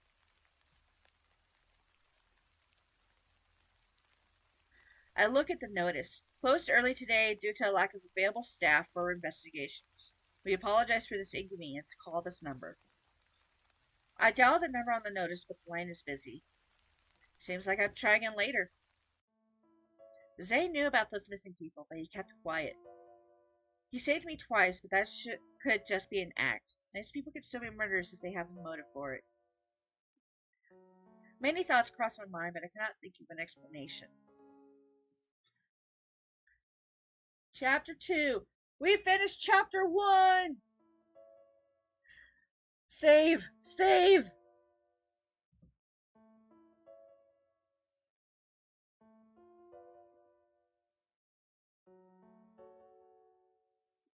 Safety save. And I have coffee, which is probably a bad idea, but I don't care. Alright. Alright, where were we? Wait, what'd that say? Day 20. It's been 20 in-game days. Holy shit. And we're only on chapter 1. Does this, like, take place over an entire year or something? Holy fuck. Anyway.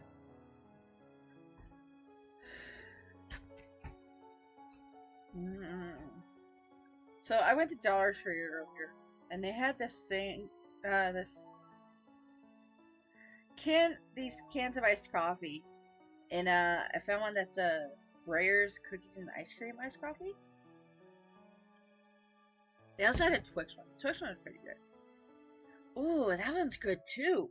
Hot damn. 100% recommend. It probably tastes even better if it was like actually cold. But damn, that's pretty good. I'm a whore for cold brew. I'm not ashamed. Anyway. Okay.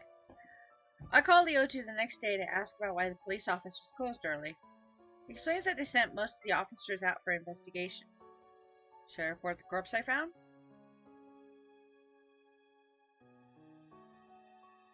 Nah. There's a reason Zay's hiding it.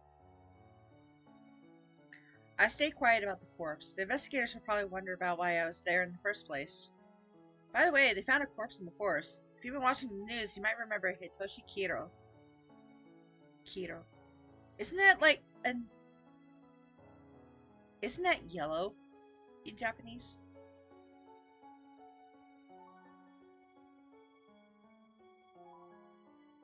That's hilarious. Hold on, I need to make sure. Hold on. Hold on! Come here, Google.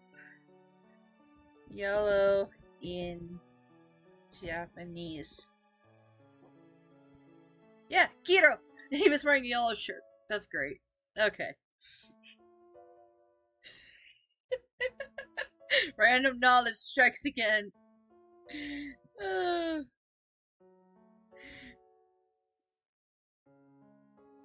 Like previous cases, the time and cause of his death is unknown, but it's different this time.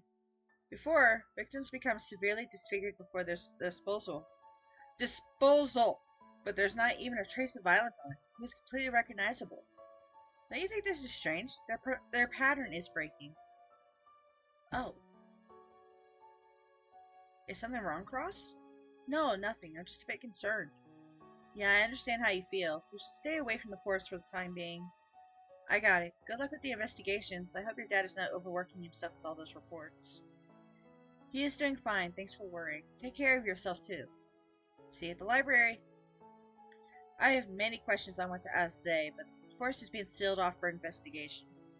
What I saw yesterday still bothers me. I should not jump to conclusions yet, but it seems obvious that Zay hid the corpse. Why would he bury a body instead of telling the police? Is it some weird priest tradition, or... But if he really is a murderer, why does he keep saving me? 'Cause you're special. I am so... Dude. This library is so fucking nice. Holy shit. And it's just in a random village. Bastards. Seriously, where the fuck are they getting their fun? Because this is way too fucking nice. The whole village is abuzz, yet here you are with a bored expression. What's up with that, Cross? My eyes are already glazing over from my textbooks. From my textbook, so Leology is a welcome distraction. In reply, I say...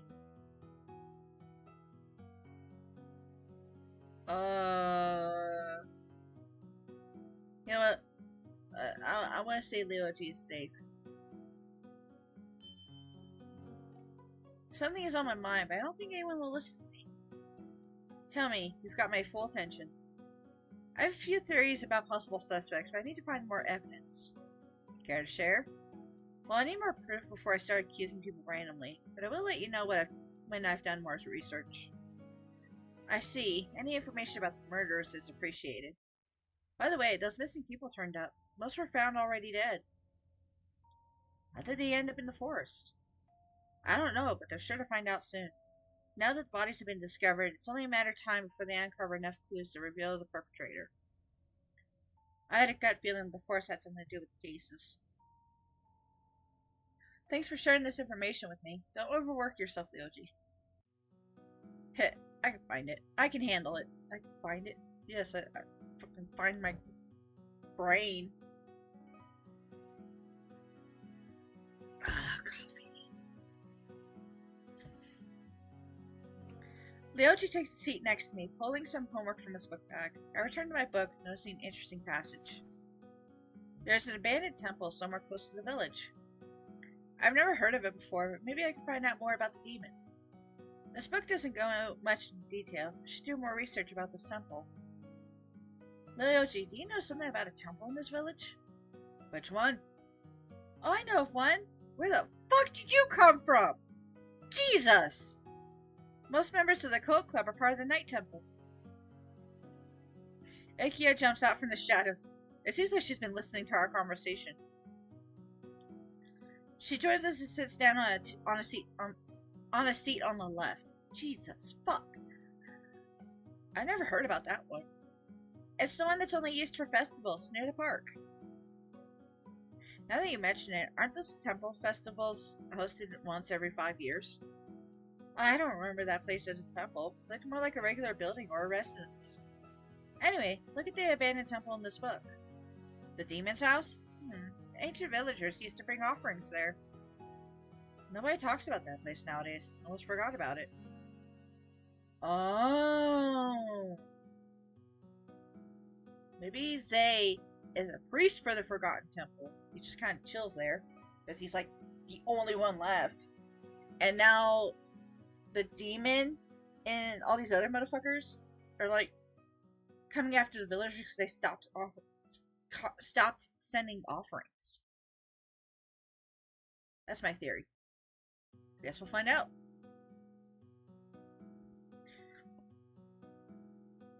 Let me think.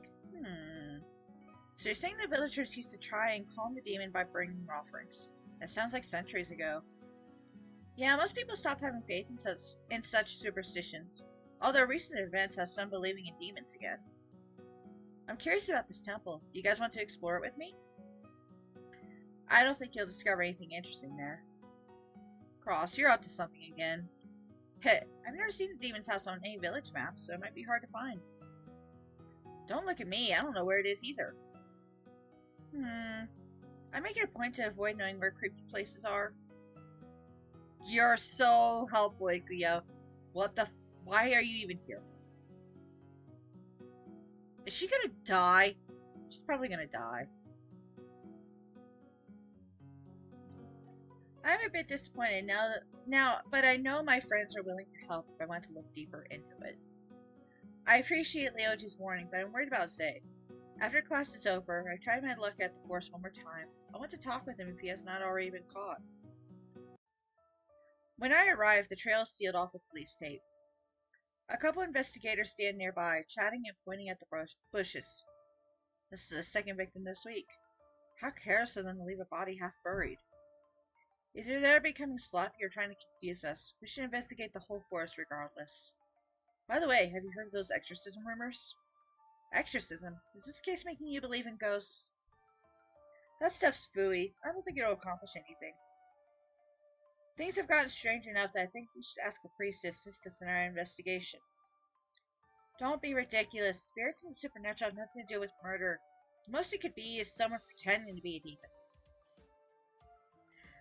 Skeptical as always. Even if it's no real demon, those actions are demonic enough.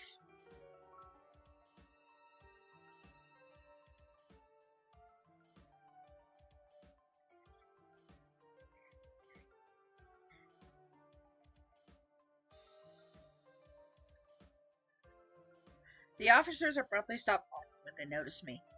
Blah, with so many people around, there is no way I can sneak in. If I try and they catch me, I'll just get in trouble. Disappointed, I return home. As I walk down the street, I see someone familiar heading the other way. Hold on, is that Shane? I haven't seen him for days. I went to greet him, but he has not noticed me. Out of curiosity, I follow him quietly. After a few minutes, I see him stop in front of a fancy-looking house. He takes out a bunch of keys from his pocket and unlocks the door. It takes a moment for me to realize he lives there. What? His home is just one street further from mine. I never realized he lived so close to me. If I ever get in trouble, I'll know where to go. It is late, but I need to study for my history exam. Even though I scored decently in other subjects, I cannot get around history. It's like the complete opposite for me. History was like my best subject in school. Mr. Blanchett must be punishing me with difficult questions because I often fall asleep during his class. I feel tired. Should I keep studying? Yes. Tired or not, I will study to get a good mark. You have a bet with Leoji, you fucking remember? Besides, I want to win against Leoji. There, one more reason to work harder. Let's see. This chapter is about myths. I'm gonna ace this test. Let's see here. The offering ritual is held on a seasonal basis. Traditionally, the event was hosted within the Guardian's Temple. The villagers brought various kinds of offerings, ranging from dumplings, clothes, demon, forest, villagers. Zzz. I didn't get very far. I feel dirt under my bare feet, slowly sucking me down. A crimson-haired man stands over me, and I realize with dread that I hear him shoveling. No, don't. I'm still alive. Don't bury me, Zay. I open my eyes and stare at the ceiling. My hands are clutching my sheets. It was just a nightmare, right? Zay was about to bury me alive. The lingering image of his emotionless expression makes me shudder. He wouldn't really. I'm probably thinking too much. Fuck it, this creep again. God damn. Aw, Cross, did you have a bad dream? Upon hearing a deep voice talk to me, I jolt out of bed and immediately stand up in a defensive position, turning my head to the sound. I clearly heard a voice, but nobody's around. It's been a while. Kaichi materializes from the darkness, his eyes gleaming in the dim moonlight. Did you miss me? Perhaps you've been dreaming of me. Not likely, pretty boy.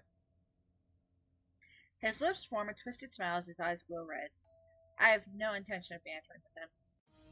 I rushed out of my room, knowing that I could not defeat him alone. Only one person can help me. And we're back to the box. Fuck yeah.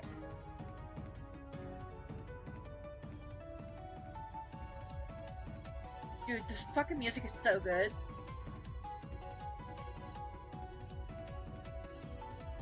I seized my jacket and umbrella on the way out, but grind to a halt when I reached my front door.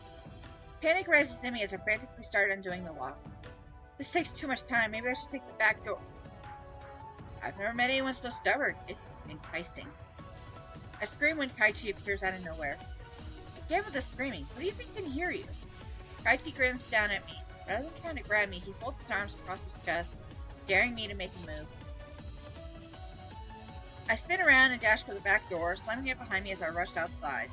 Fearfully, I keep checking over my shoulder, but Kaichi is nowhere to be seen. My heart is racing in my chest, but my mind is crystal clear. I know exactly where to go. I collapse against the door of the fancy house, banging my fist and ringing the doorbell as if my life depends on it. Please, open!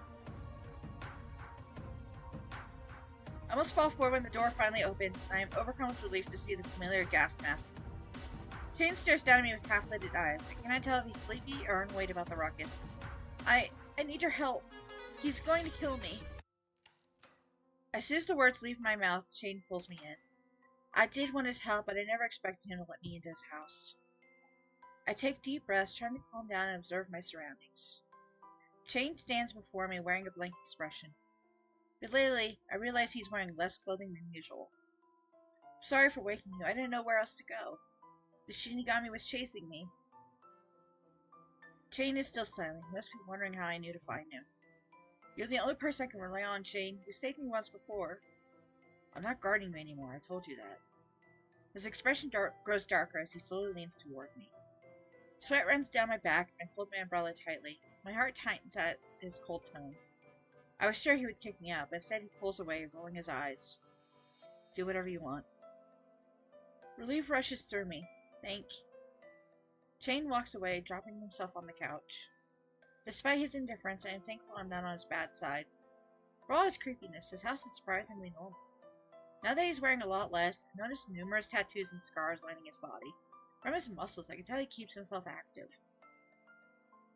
I shouldn't stare too much. Is he planning to sleep out here? He might catch a cold. I'm going to grab a blanket. Where can I find one?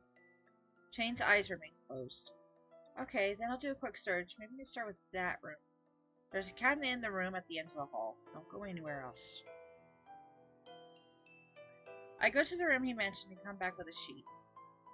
Is it okay if I borrow this? Yeah. Since he does not kick me out, I follow his example and take a seat on an adjacent sofa. He warded off the Shinigami so easily last time, I thought he must be scared. Is there anything I can do to scare the Shinigami? I'll head on tomorrow. Good night, Shane. Even though I might be safer now, my mind is not at ease. Shane was my guard before, but I do not feel comfortable around him. He has shown that he does not mind hurting me when I was close to Kaichi. I glance at Shane, who is still awake. He is counting something on his fingers. I am intrigued by what he is thinking. He cracks his wrist before letting out a sigh. Finally, he closes his eyes. Despite my discomfort, I assume Shane would not harm me intentionally. I keep my watch on him until my eyelids start to feel heavy. Next day.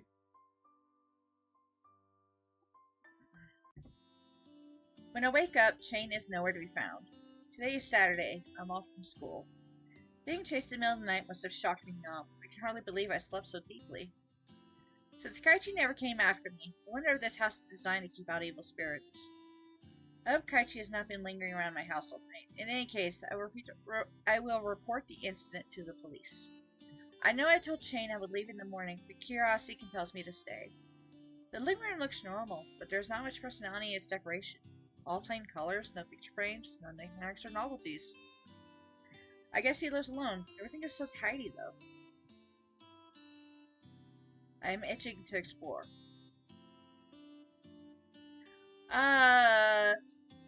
This is invasion of privacy? What the? Why are these my only options? Find documents for research. Shane probably takes his work home. This is my chance to find out what the investigators are up to.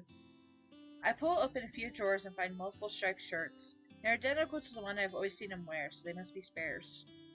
If I were him, where would I keep important documents? I head into the next room. It is small and plain, save for a large desk in the corner with all sorts of papers scattered across it. A cork board hangs above the desk. Various news articles and dossiers are pinned to it, alongside some photos of people who were reported missing. I approach the desk. The papers are just reports of events that happened around the village, but what draws my attention most is an open notebook with a black cover stuck between two pages. It's a death note! 3 a.m. Shinigami K moves to East District. Target unknown. Last sight 4:20 a.m.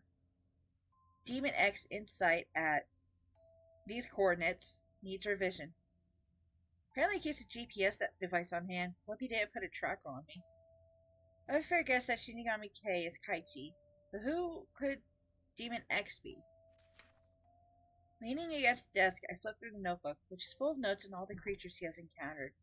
I almost do not notice a necklace dropping onto the floor. A dark cross. I've got one at home, too. I put it back carefully, not wanting to make more of a mess. Going back to the notebook, I decide to look at the first page, which seems to be a list. School Ghost 1 uncrossed. Zombie 30 marked. Angel 1.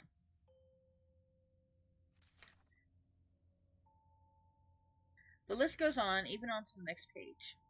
I can't believe so many new supernatural beings exist right here in the village, and so many have been eliminated. I freeze when I reach the last, and presumably most recent, target on the list. Villagers 10, crossed out. What's with this notebook? Villagers are his targets too? Don't be so curious. Chane's voice startles me, and I hold the notebook against my chest as I turn around to see him standing in the doorway. You're back. I never left. My duties are at night. I quickly place the notebook back on his desk as he approaches. His eyes glance at the desk, then at me. I thought he would get upset, but his gaze is as emotionless as ever. What did you find? Just some, reports and such. Surprised you have notes on otherworldly beings. It's not a secret. I'm an investigator and a hunter. I look at him in confusion and listen quietly as he explains. The reason this village has been so peaceful is because I'm hunting down those creatures. Lately, their numbers have increased. That wasn't bad enough. My partner also went missing. Does that mean those murders and kidnappings are not done by humans? Remember that Shinigami at your place? He has caused some of those incidents. So they plan to kill him just like he did to the others? Chain averts his eyes and goes to the desk. He takes all the papers, stacking them into a pile. He also takes the notebook and drops it into a lower drawer, locking it with a key which he tucks away somewhere. I saw you wrote villagers on your death note. Those were accidents. I had no choice. I just had to record them regardless. So many casualties with people. I'm surprised you're not fired from your job. Those are not related to my job as an investigator, so I never reported them. He speaks in an emotionless tone as if the accidents were nothing. 10 innocent people were killed by his hands, and all he has to say about it is not having a choice. The deaths were never reported in the news, so it must not be public knowledge. Since he seems to work on his own, I assume the police does not know either. How far has Chain gone in his supernatural pursuits? If you ever get in my way, remember that I won't hesitate to do the same to you. Damn, bitch! Chill! Fuck! He's always been cold, but now I see he barely has a heart at all. Chain glances at me expectantly, probably hoping that was the last of my questions. Never mind him. I'll get even more confused trying to understand his situation. I should do more research on those creatures.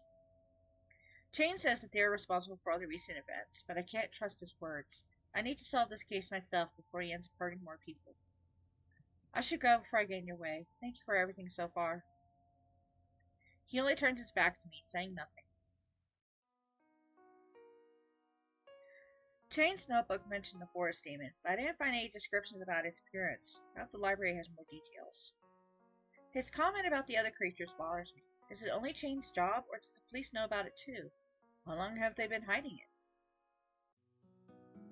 Just as I begin to drown in my own thoughts, I suddenly catch sight of a familiar face. It's that boy from the elite class. He casually leans against the wall while flipping through a book.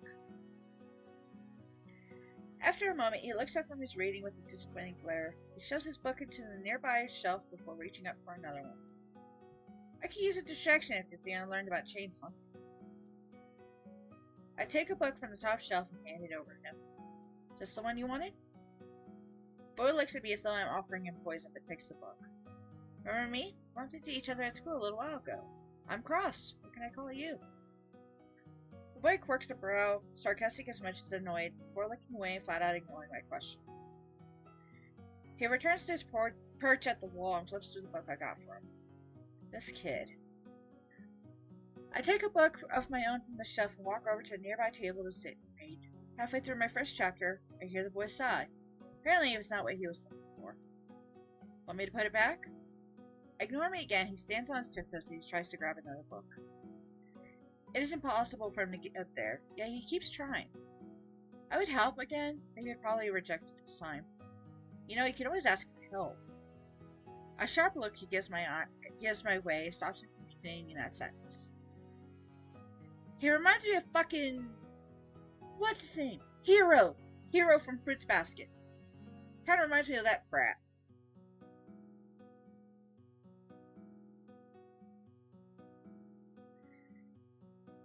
In the end, he goes to grab a chair while glaring daggers at me. What does he have to prove? Kaichi. His sudden voice almost startles me. It takes me a second to realize he is answering my previous question. Did you say Kaichi? That's funny. Just so you encounter someone with the same name. He's older, but I suppose he does look like you. I know that. The truth is, I am that Shinigami. Son of a... This motherfucker. Plot twist? What the fuck? Why?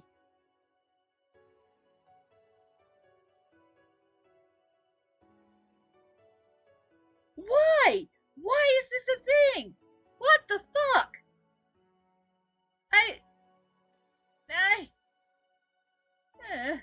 My brain hurts.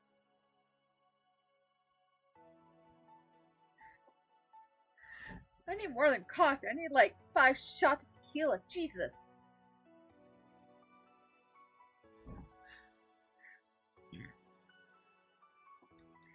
I gasp in surprise. That's all I do. Just gasp. You're the man who's been trying to kill me. You bastard. Goes back to reading. He can't be serious, but he said Shinigami, didn't he? Yep, same person. No joke. This body is trapped within time. I only look like this during the day. At night, I go back to my normal form. Long story short, I'm cursed. Trying to find a solution in the library. No success so far, as you can see. I don't get it. Why are you telling me this? So you won't ask more questions, I won't need to hear your voice. What a bitch. Just fuck off. Besides, you would have found out sooner or later. Telling you now, it doesn't make a difference. Don't worry, I'm not interested in taking you. For now. Taking is like catching fish with bare hands, always slipping through my grasp. None of my targets have escaped past the second try. You're clinging on to life so tightly, it's almost pitiful to take it. What a bitch!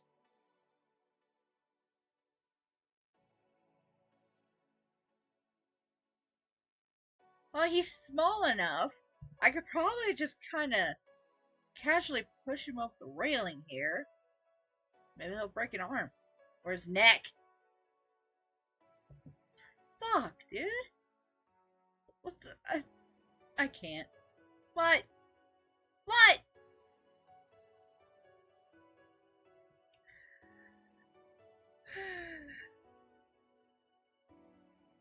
hurts my brain. But I love it.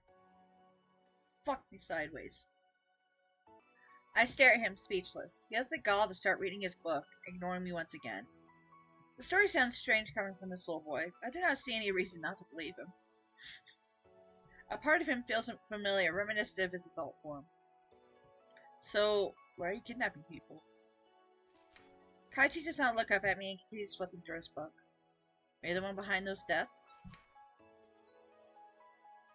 Kaichi! Jeez, I heard it the first time, you dunce. What makes you think it's appropriate to ask such questions in public? But, you're not going to shut up, are you? Might as well explain later. What about now? Standing up, I grab his arms and pull him to his feet. Kaichi drops the book he's holding when I take his hand. I take it behind a bookshelf, out of people's sight. Are you serious? Can't even wait for half a second before dragging me off. Now we're alone. You can keep your voice low. Now tell me about it. I cross my arms and look directly at him. Kaichi rolls his eyes before letting out a small huff. Not like I was doing anything important anyway. Alright then. Do you know about the legend of the forest demon? Of course, everyone knows. In the legend, the demon cursed a few villagers, so that part is true. The curse has passed from generation to generation, and now I'm collecting the currently cursed souls before the cycle can continue. So you're killing the villagers? Sort of, but it's for their own good. You can't just kill innocent people, cursed or not. Think about it, is that why you are after me? You're one of the cursed ones, yes, the last of a few. Tell me, what kind of curse is it? It attracts supernatural creatures to the victim, the hungry kind. Many of those who survive go insane. Haha, the only one haunting me is you. Stop with this soul-stealing nonsense and leave me and the villagers alone. You have no idea how much trouble it was to pinpoint my targets. Besides, collecting souls is my job. I won't simply stop just because you asked me to. You couldn't find me even though we've gone to the same school for years. Hey, I haven't been here that long. I don't have a built-in radar. Kaichi pouts, puffing his cheeks like a child. Him being in this harmless form gives me the urge to tease him. I'm right here in front of you with no guards around. Why don't you take the chance? I already explained why. I lean closer with a dark grin and lower my head until our eyes are even. Drop the bluff. You can't do anything in your daytime form, can you? You better not provoke me. I poke his cheek, pretending to be scared. Oh, mighty Shinigami! I'm so scared. Please don't take my soul. Ugh, telling you was a bad idea. Someone as dull as you probably wouldn't have figured it out after all. Oh yeah? Let's see who gets who first. You look so adorable. I almost feel bad about you getting hurt the other night. Please, I don't want to hear that line, especially from you. I laugh at Misa's reaction. If everything he says is true, then the murders are not his doing. I assume he would not take the effort to torture bodies or dump them in public places carelessly. So far, though, he is the prime suspect of the disappearances. You know, even if I can't stop you, Chain will. I have to deal with him eventually. Anyway, he's yet another cursed human. Although he is really annoying to deal with, so I'm letting him off the hook for right now. You're on his death list. Be careful. He isn't your typical investigator. Why are you telling me this? You're not the bad guy I thought you were, but I'm still against the idea of taking souls. Expect me to haunt you during the day if you do that again. Heh, can you imagine what the world would be like if no one died? Would you prefer to live in a life haunted by creatures, or start over with a clean slate? Like I said, the only one bothering me is you. You should offer to help people instead of being a pest. Besides Mr. Gasmask, is there anyone else cursed at school? Maybe. I haven't found all of them yet. Tell me about the details of the curse.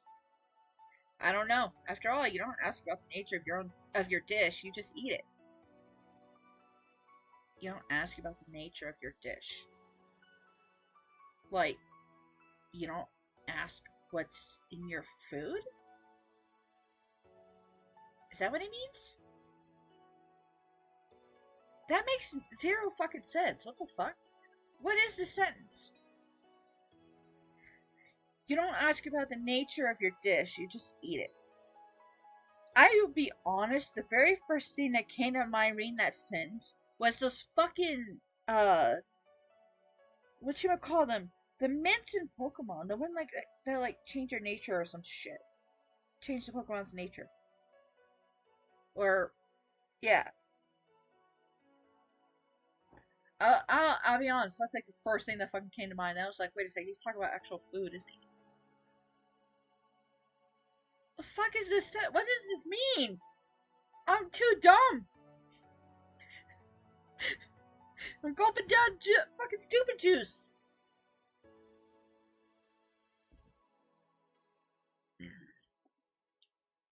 And in that case, I absolutely 100% ask what's in my fucking food.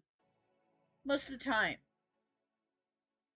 I'm sure plenty of people do, because, you know, there's this thing called fucking allergies. Yeah. Food allergies are a fucking thing. A lot of people question what's in their goddamn meals.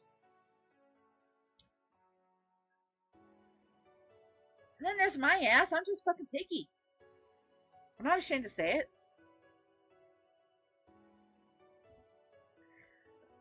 I do not know if I believe everything Taichi said. He could have been trying to trick me into lowering my guard. The encounter with Zay comes to my mind. I'm sure they are familiar with each other, but I do not know their relationship. By the way, do you know something about the forest demon? No. Don't lie, the first time you kidnapped me, you were nearly shot down by him. I don't know. I'm annoyed that he does not give me any real answer. He does not give me any answers, even though it is obvious he's hiding something. I tackle him on the ground, moving on top of him. Staying quiet, I can't fucking read. He futilely tries to fend me off. I know I didn't say that right. Futilely, he tries to fucking fend me off. There. This is how I felt when you kidnapped me. Not very nice, huh? Now spill it. What a forceful person you are. This doesn't look sus at all. This is kind of creepy.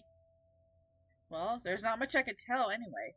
I'm not really on good terms with the forest demon. They're the one who keeps seeking out conflict. You should ask them, not me.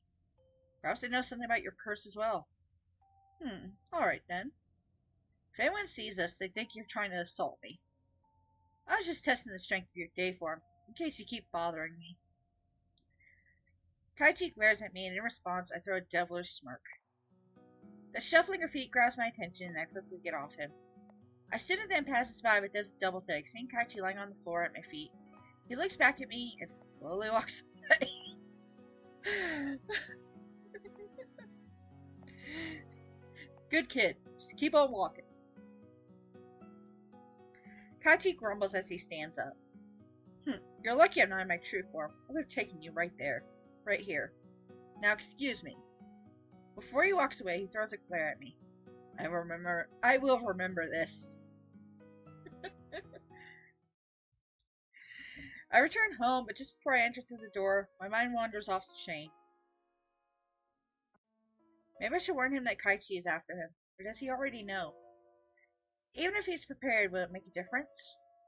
While making dinner, I hear the doorbell. Who's there? It is rare for me to have visitors this late.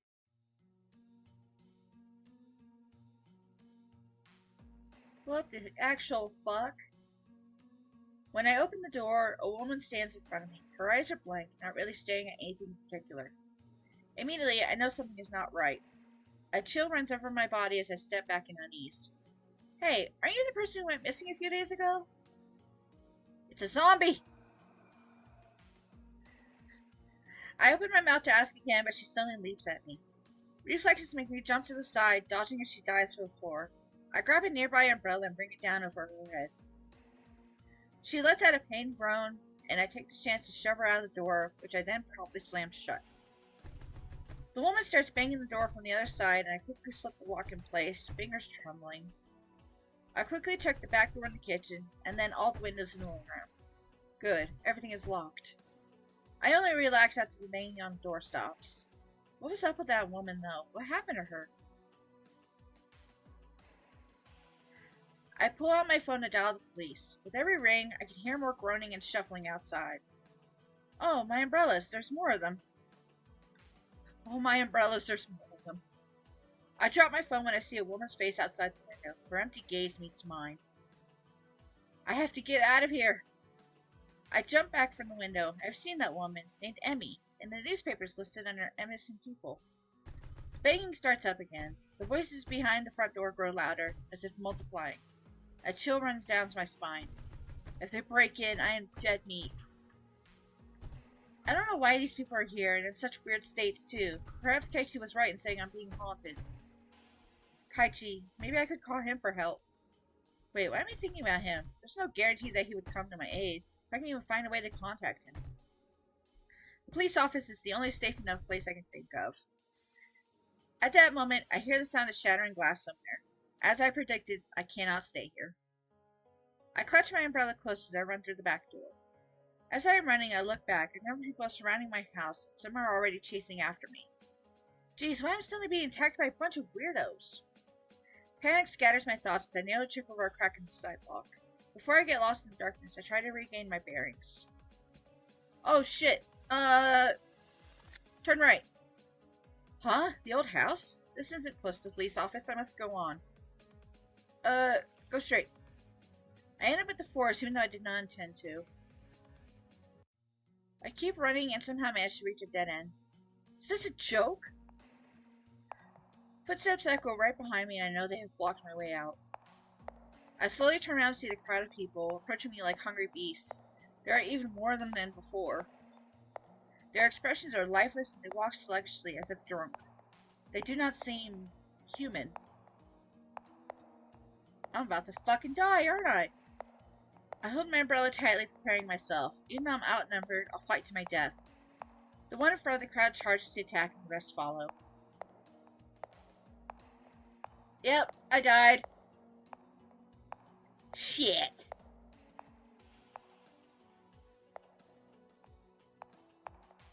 Achievement, hero with an umbrella. Well, shit.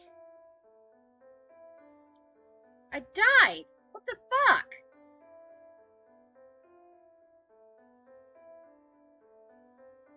Not cool, yo.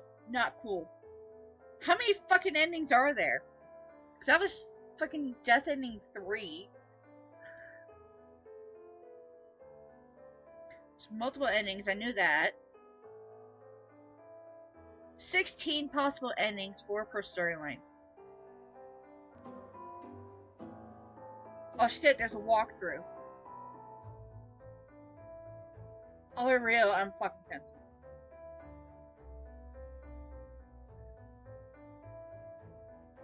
Well, shit! That sucks! Fuck!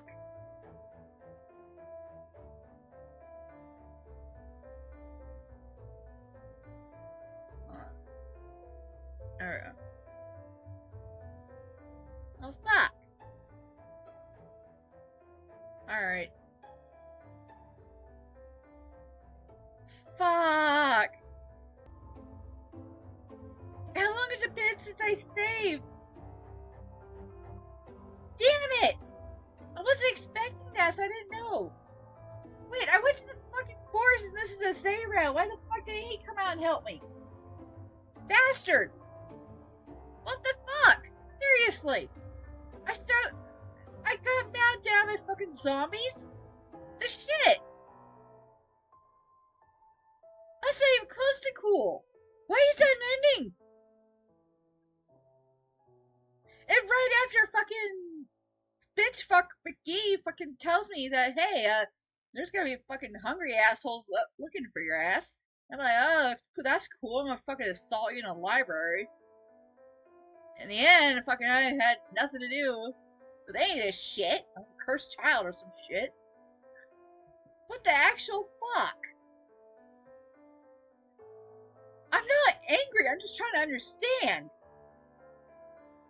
The moment he tells me, hey, there's people go fucking look, there's fucking supernatural beings that are look for you and eat you. No, it wasn't fucking bitch fuck that told me. It was Chain. It was Chain that told me. Was it? Was it Chain? I don't remember anymore. It was fucking with these assholes. They're like, hey, you're gonna fucking die. You're gonna get eaten. Because you're cursed. And I'm like, oh, that's cool. I'm gonna go home and make some fucking ramen or some shit. Next thing I know, I'm gonna get eaten by zombies. What the fuck?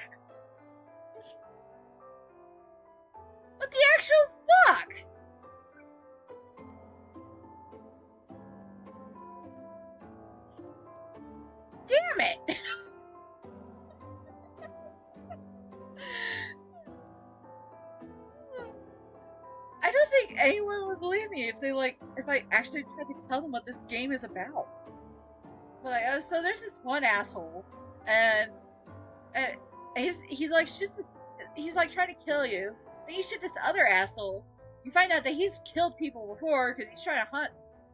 He's trying to hunt other dicks like the first asshole that tried to kill you. And he's like, and you find out that fucking he has a daytime form that he's kind of powerless in. He looks like a fucking kid. You saw him in the library to get answers. Then you go home, make some ramen, and you get eaten by zombies. There you go. Oh, this is so many levels of bullshit. What is this story? I'm hooked. I got killed by zombies and I'm hooked. What is this? I need more.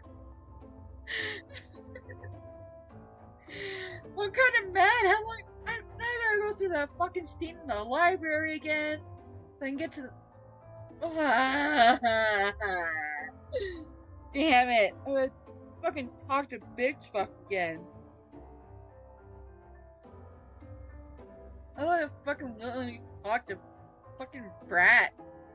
Shit.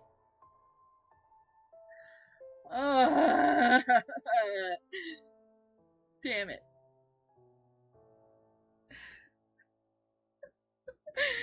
Fuck was that ending? Why is it a fucking actual thing? Hero with an umbrella is the fucking achievement. What the actual...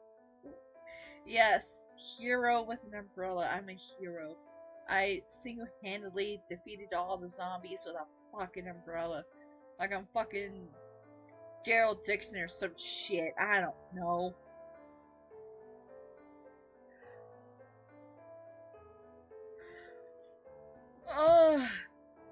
Was there like an actual right way to go?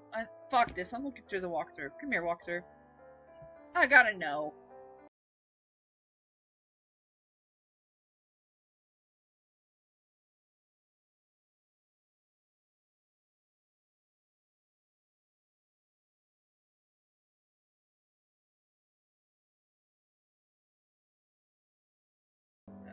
Done. Okay. Let's try that again.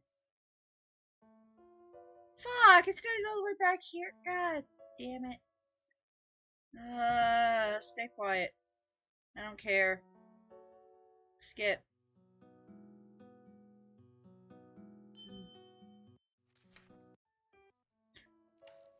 Study.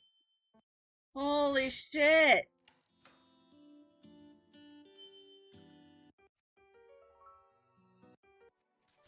Thank God the skip button exists.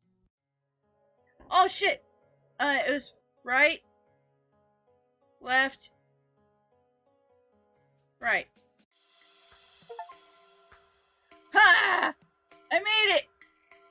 Thank you, walkthrough. Now I'm at a mysterious temple. Sweet. How did I end up here? This is far from the police office. I didn't know there was a temple in the forest. I glanced back to see the crowd of people still following me. There's even more of them than before. Judging from the sluggish way they move, something is off. They're fucking zombies! Great, I've got drunk juice. This better be... I'm fucking straight up just gulping down that stupid juice. I say that as I gulp down fucking coffee from the Dollar Tree. God damn it. I can hide out in the temple, but I have a feeling these people will not stop there. Using self-defense against them shouldn't be an issue, right? Suddenly I feel them pop up in front of me. Son of... I thought I had lost them, but there have been more of them quietly roaming the forest. With them right on my heels, I rush out to the temple yard. I may be dooming myself with being in the center of a wide open area, but at least I will not be caught off guard by any surprise attacks. I tighten my grip on my umbrella handle and leap forward, swinging it left and right. Chills run across my body when I feel the impact of metal against bone. Surprisingly, they are weaker than I thought and go down very easily. I try not to think about it when they do not stand back up. I continue hitting and swinging, but there are too many, and I end up surrounded. Heaving, I look around at them all with a glare, not feeling scared anymore. You guys are nothing compared to the gangs I fought during freshman year. I fought gangs? Where the fuck was this in my backstory? One comes close to biting a chunk off my arm, but I bat him aside. When he falls, it leaves a gap in the crowd that allows me to continue carving an escape path. I am almost free from the crowd when a hand suddenly grabs my ankle. Caught off guard, I fall back into the cold grass, losing my umbrella in the process. I hear a strange noise behind me, followed by a short silence. Turning around, I see dozens of faintly glowing strings covering the entire area. They seem to gather in bunches, with some intersecting each other, but all of them are attached to a part of each person in the crowd. I cannot tell where the strings originated, but it seems to pin the crowd in place. Taking the chance, I scramble for an umbrella, which I find at the feet of one person, and resume throwing blows. The strings fade away as soon as I strike one down. After a while, the whole field is full of unmoving bodies. Phew, that was tough. Are you okay? My face brightens up and I hear the familiar voice. Zay jumps off from the roof of the temple and approaches me. Was he the one pulling those glowing strings? I try to thank him, but the pain in my leg cuts me off. I look down to see a hole in my thigh-high sock, showing a gash on my knee. Right, I hurt myself during that fall earlier. Great job luring those freaks here. Hearing the sarcasm in his voice, I puff my cheeks. Thanks, I could have died on my way here. By the way, do you have any idea what happened to those people? I don't get why they were all after me. They were possessed, and probably had no idea what they were doing. I glance down at the field, and Zay follows my gaze. Guess from what I've seen, you're already dead to start with. You don't have to feel guilty about this. I nod, but still cannot avert my gaze from the bodies. Thank you for earlier. The silence feels awkward. Perhaps it might be better if I just return home. I wave at him before turning around to take my leave. The pain in my leg makes me stop and grit my teeth. Ow, my knee. How fucking...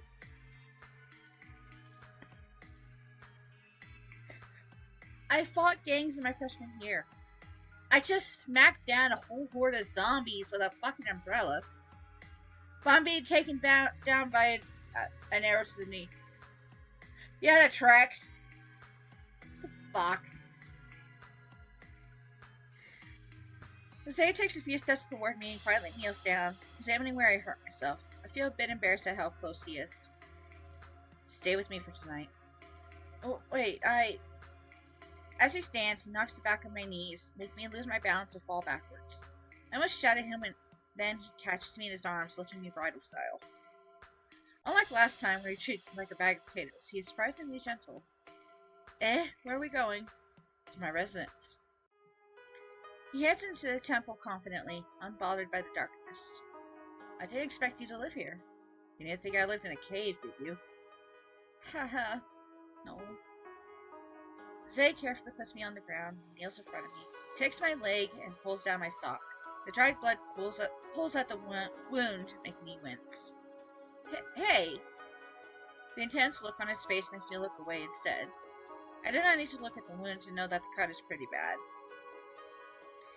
He places his hand on the wound and I feel the area growing hot.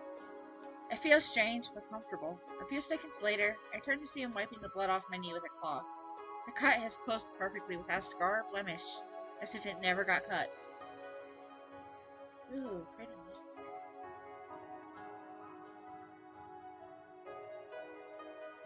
So this dude's got fucking bullshit healing powers. That's great. Whatever. Pretty music. Lamau. What is this sorcery? You hurt anywhere else? No, I'm totally fine. Thank you, Zay. Did you just heal me? That's amazing. You're like a saint. I'm not dead yet. Besides, I'm far from being complete. Without further explanation, Zay suddenly stands and walks away. I thought he left, but a moment later, he returns with my umbrella. There are a few bloodstains on it, but it's still in one piece. Thank you for fetching it. Zay sits opposite me and lets out a sigh. Let's call it a day and get some rest. Tomorrow, you're going to help me bury those corpses. So that is the true reason you want me to stay. You knocked me down, so take responsibility for it. I know you're horrified and feel guilty, but burying them is the best you can do. These people won't rest in peace until you burn or bury their bodies. Fine, fine, I'll do it. Even with the pain in my leg arm, I cannot think about sleeping. Once it gets day, I realize it is a good time as any to talk. By the way, are you aware that the police are investigating the forest? There are a lot of them. I was worried. Worried about me? Well, I saw you burying a corpse a few days ago, and I quickly covered my mouth after blurting that out. Zay's eyes flash in the darkness, and he suddenly leans over me. His large body looming over me makes me feel like I'm caged in. I freeze up. Did I hit a nerve? Staring down into my eyes, he speaks in a serious tone. Did you think I killed those missing people, Cross? He gets straight to the point, his eyes look intense, almost threatening. I take a deep breath and answer him honestly. That's what I saw, but to be honest, I don't know the details of what happened. I wanted to ask you about it before jumping to conclusions. I want to trust that you're a good person. His gaze stays on me for a few more seconds. His expression softens as he pulls away. Never said that about me before. Maybe I was too quick to judge you. He sits down, mumbling softly. I want to know more about him, but I might hit a landmine if I dig too deep. I know you are trying to help. Don't involve yourself further. It's too late. I'm already involved. Not for long if you continue like this. Not only are you fragile, but you're walking on a tightrope above death. You almost drowned, fell from the sky, and got chased by the undead. And I warned you from the beginning to stay out of this forest. Hey, the last two weren't my fault. Fuck you, Zay. Doesn't matter what's your fault. Maybe you're the one who's bad luck. Yes, I cursed you, so don't come back. No matter what I say, he keeps pushing me away. It starts to get annoying, but I persist. No, I won't leave until this whole mess is solved. Don't you know that the body count rises every week? This village is dear to me, and I want to protect my friends. I don't want to end up as a victim either. I have a gut feeling that something in the forest is related to these misfortunes. You're still going on about the demon? It might not be a demon, but I'm certain something is going wrong. We continue to argue until it gets late. Everything is dark around me. I fumble around for something to grasp, but there's nothing but empty space. Huh, where's Zay? Something lights up in the distance, and it takes me a second to realize that it is a raging fire. I hear angry shouting in the same direction. Hurriedly, I go closer to check. A red-haired person comes into view, running past me. I realize that it is Zay. His voices get louder and closer, almost as if they are chasing after him. Oh no! I reach out my hand, trying to grasp him. I slowly open my eyes, realizing that it was a dream. There's something red and fuzzy in front of me. I blink a few times until my vision clears and I am facing Zay's annoyed face. What? I hold something soft in my hand and I quickly realize it is Zay's braid. I was just checking on you because you were groaning in your sleep. I let go of my hair. I immediately released his braid, my cheeks turning red. I never imagined I could do such an embarrassing thing. Now that you're awake, come with me. What? It is early in the morning. He called me to bury corpses. Zay hands me a shovel to dig holes. Are you for real? I'll carry the bodies, you bury them. Why not report this to the police? He said they were already dead. Perhaps if we explain that to them, they can find the original murderer and... The villagers panic when these bodies turned up. Panic is troublesome. The field looks like a mass murder had taken place. How will you explain this with your bloodstained umbrella and clothes? Self-defense? Hearing it aloud makes me aware of how ridiculous it sounds. There's no way I can talk my way out of it.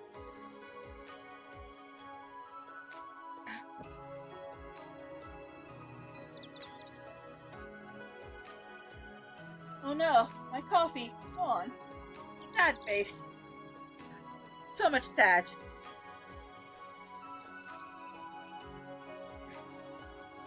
The investigators will look at their bruises and conclude they were beaten to death. Who do you think they'll turn to then? It's better to bury them so their souls can at least find peace. Their families won't. They'll keep waiting for them to be found. He starts lifting one of the bodies, piling it on top of another. I sigh deeply, deciding not to press the issue, wait for him to grab as many bodies as he can carry. Then I follow him deep into the forest. God, this is exhausting. My arms are burning, but I cannot relax with this huge responsibility on my shoulders. I continue digging. The souls of these people can rest in peace after being buried. It's the least we can do for them. A short while later, Zay finishes carrying all the bodies from the field. I cannot dig fast enough, so he gets another shovel and joins me. I was wondering, how long have you been at this? Only recently. It's been bothering me for a while, but a news article mentioned 2 bodies being found in a river linked to this forest. Do you have a clue about what happened to them? You never stop asking questions. Fine. It's rather unpleasant, though. Do you remember those missing tourists a couple weeks back? I think they got too close to the water and slipped, then got swept into the rapids further downstream. Even rocks get crushed into sand grains. They didn't survive. I couldn't save them. I silently listened to Zay. All this time, there's been rumors that they were killed or mysteriously kidnapped. To think it was just a tragic accident.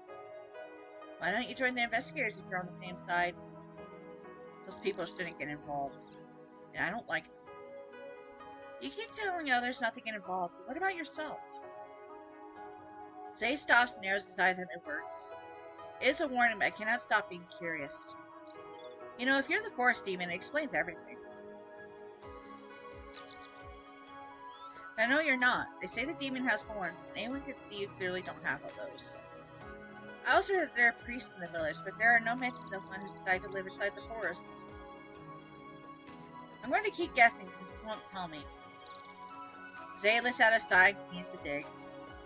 I remember that night you saved me from the Shinigami. For a moment, I thought you had superpowers or something, but I was half asleep at the time. He freezes for a moment and turns his back to me. He does not say anything.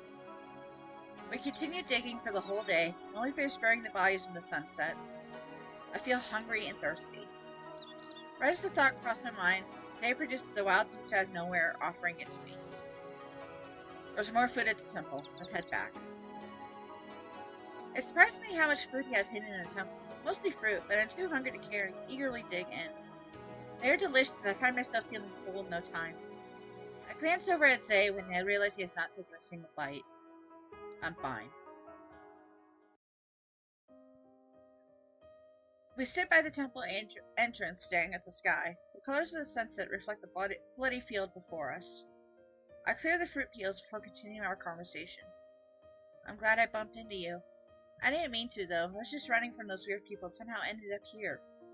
They showed up out of nowhere and I tried to break into my house. Escaping was my only option. I thought you might know something about them. It's like you don't know how to sit still and be quiet. Please tell me anything you know. Zay crosses his arms and looks down at me. To be honest, I don't know anything. I only watch from the sidelines and clean up the mess. And even if I knew, I wouldn't tell you anyway. You aren't useful in the least. Unlike you, I want to help and find out what happened to them. What have you been doing all this time? Just burying corpses? From his indifferent shrug and cold gaze, he must not care about solving the case. Honestly, I don't want to get involved either. I wish everyone would just leave me alone. His voice fades at his last sentence. For some reason, it made me feel guilty. I decided to stop pressing him for now. Shortly after, I go home. It's gotten late. The streets are already empty. I wish I could call the police, but after what Zay told me, I feel hesitant. Before I enter my house, I inspect the exterior. I spot a broken glass flower pot in the corner, but the windows and doors seem to be untouched. The sight of my house makes me nervous. I walk around to make sure no one else is skulking around it. When I get inside, I notice that the door lock has been broken, but is otherwise intact. The scratch marks from fingernails in the wood reminds me of the fear I felt. I should call someone in the morning. For now, I'll just prop a chair under the doorknob. My attackers also overturned the lamp, scattering my books and magazines over the floor, but the damage is surprisingly not as bad as I expected. Using a flashlight, I examined the house from inside out. Fortunately, there are no broken windows. Jesus, that actually made me jump! Holy fuck! I am in the middle of picking up the magazines when I hear the phone ringing and rush to pick it up. Hello, it's Cross. Hey, Leochi here. Sorry to call so late, but is there any chance Ikuya is with you? No, why? I told her to come over yesterday, but she never arrived. I tried calling her phone, but she didn't pick up. Her brother contacted me earlier. Apparently she didn't go home last night. That sure is odd. It's not like Icky to run off without saying anything. Should we search for her? Yeah, in fact, I'm on my way to your place. It is pretty late. Won't you make your dad worry? He probably won't come home tonight because of work. Let's meet at the library instead. Sure. By the way, I think someone broke in at my place. I don't think anything was stolen, but the living room is a mess. I will report it for you, and I have some investigators look into it later. Thanks, Leoji. A short while later, we both arrive at the library building and discuss where we should start looking. We have no clue where she could be. Ikia is dead. Calling it now. Wait, I called it earlier! Ikia was gonna die. I called it earlier. Actually, I kind of hope she's okay. She's cute.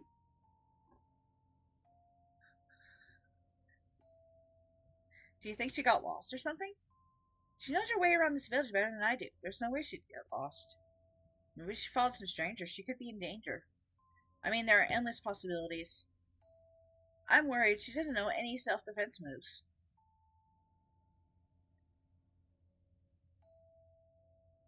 We walk around the village into the wee hours of night, but our search was to no avail. Unless she was kidnapped, the only place left to look is in the forest. Let's call it a night and continue tomorrow. The streets aren't safe around this time. Should we report this to the police or your dad? Innocent people normally have to be gone for 3 days before the police can accept a report, but I'm sure my dad will make an exception. We'll look into it as soon as possible. Be careful on your way home in the meantime, Cross. Alright, you too. On my way home, I muttered to myself, where could Ikia have gone? I do hope she's okay. The past few days have been so eventful, I paid no attention to you. I'm so sorry, Ikia. My friend still has not been found after a few days. Even her brother, who she's closest to, does not know where she is. The police have already begun to look for her. Though we have been told not to worry, Leotia and I have not given up on our search for Ikia. We investigate the village every day, and at night we pray for her safe return. Now is exam week, which is a nice distraction. Yes, exams. A great distraction for my missing and possibly dead friend. I am just full of empathy. I take a deep breath as Mr. Blanchard hands out exam papers from the front of the classroom. Leoji leans toward me, speaking in a hushed voice. All secretly, of course, since we cannot talk when the exam is going to start. Hey, Cross, you have your maid costume ready? Yes, I prepared a special one for you. I'm not letting my studying go to waste. Exam end and it's time for lunch break. Leoji approaches my desk.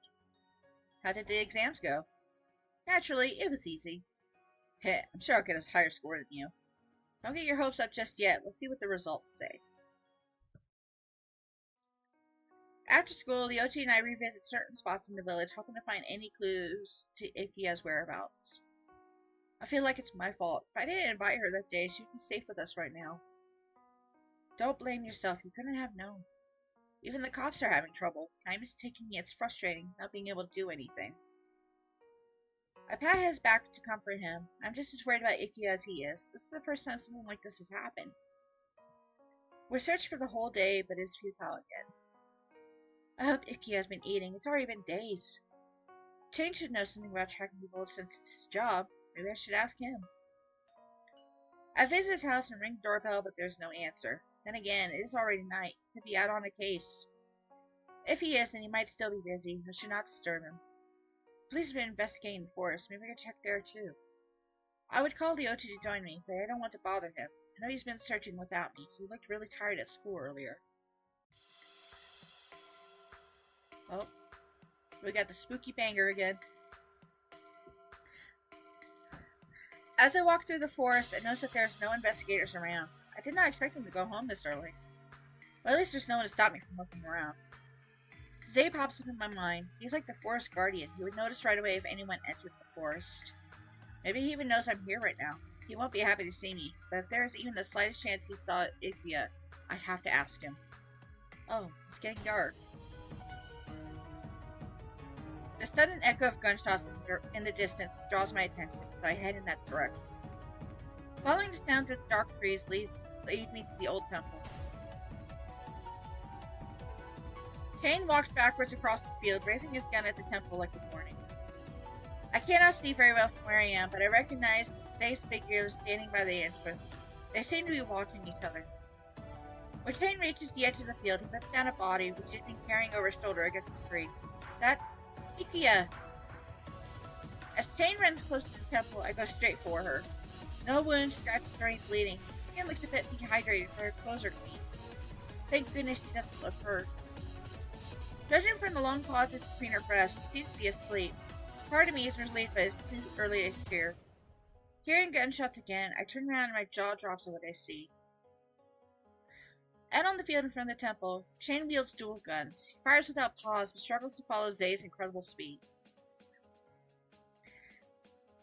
Zay uses the temple monuments for cover, dashing closer and closer until he leaps upward in a sudden attack. I'm gonna save. There we go. Just in case. Arrows appear above his palms where he extends his arms. They emit a faint glow at first and light up in flames as he launches them into the air. Shane crosses his arms over his head, using them as a shield. Some arrows strike his guns as they bounce off, some zip past him, and others pierce right into his clothes, leaving him behind blood-stained tears. They seem equally matched, each strike made with ruthless precision. I can't English, holy fuck. Their speed of their battle is so dizzying I can barely follow it. At this rate, someone will die. I try shouting at them, but they do not seem to hear me. I have to stop them somehow. I feel like I'm jumping into a car crash, but I cannot think of anything else. Oh! Chain back. When I get the chance, I dash forward and wrap my arms around Zay. His arrows stop in midair and disappear in a flash. You! What are you doing? Stopping you from fighting! A gunshot interrupts the silence, and Zay jerks away to dodge, pulling me with him. My arms instinctively cling on tighter to him. With more bullets, Zay continues to move, running across the field as he throws more arrows in Shane's direction. Everything zips by in a blur, and the cold air stings my face. I feel like I might get flung into the distance if I let go. So high and fast. If you don't let go, you'll get hurt. If I let go, physics might hurl me away, which might be worse, so no thanks. Anyway, please stop this pointless fight. I don't want to see you hurt either. Zay stiffens and slows down after hearing this. Suddenly he twists around and holds me tightly, and I do not understand why until I hear another shot. He groans and grits his teeth, his nails piercing into my skin. Did he just use himself as a shield to cover me? He 100% did. Are you on the demon side? Wait, is he referring to Zay?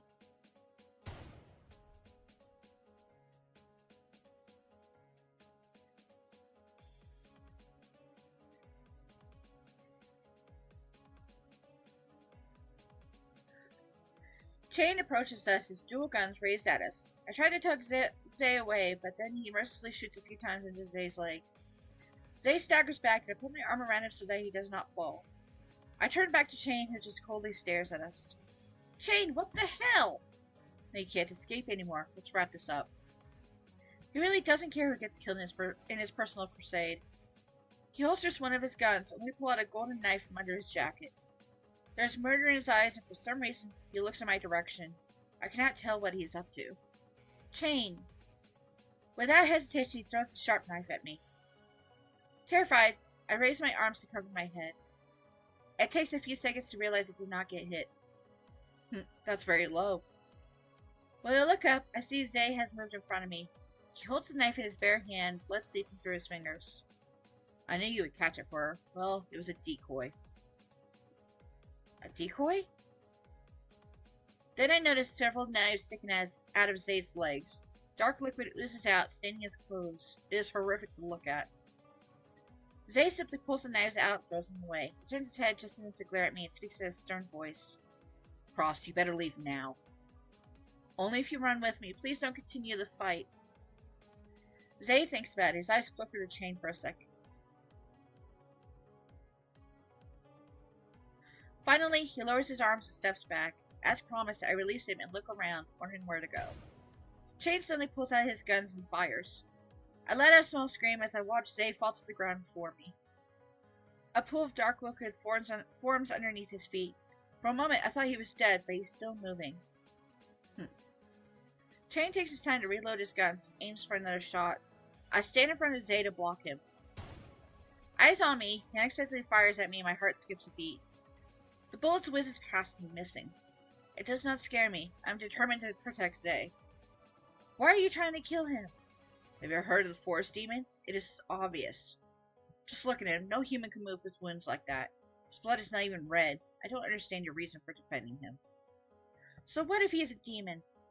Everything written about the demon is negative. His reputation is so bad that I cannot find any logical reason to argue with Shane, but I might as well try. Then I feel something against my back, and in the blink of an eye, Zay runs past me toward Shane. The aura around him and his appearance has changed.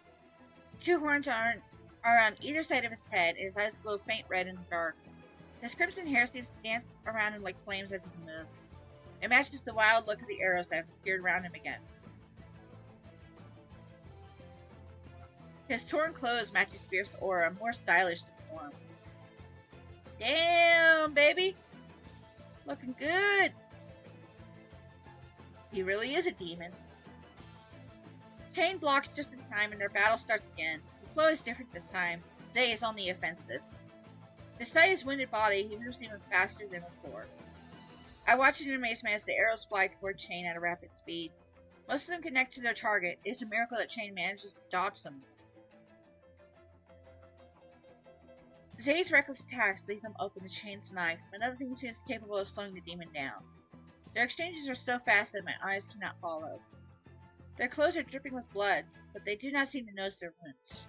Neither of them seem to be winning yet, but it's not long before I notice that Zay's movements are becoming sluggish. He seems exhausted. Yeah, he's probably dying from fucking blood loss!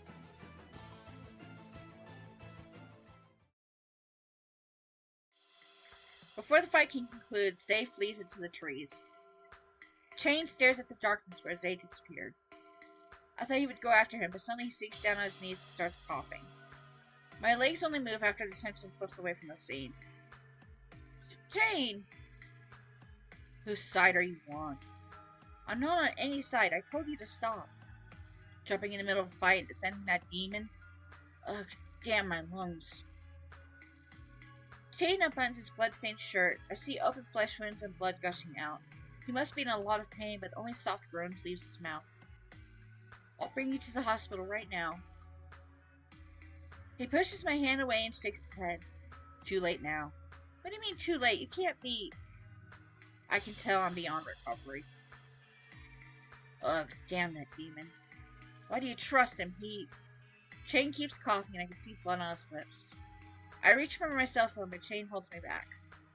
He will not let me do anything. I do not know what else to do. Never mind, this is my end.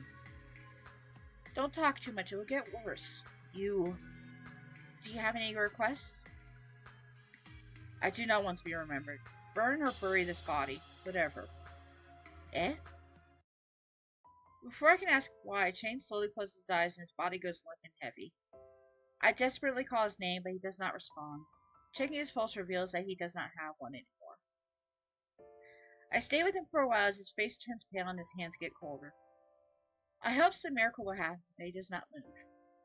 Shane is dead. I hold his dead body, feeling anxious. What should I do? Call the police?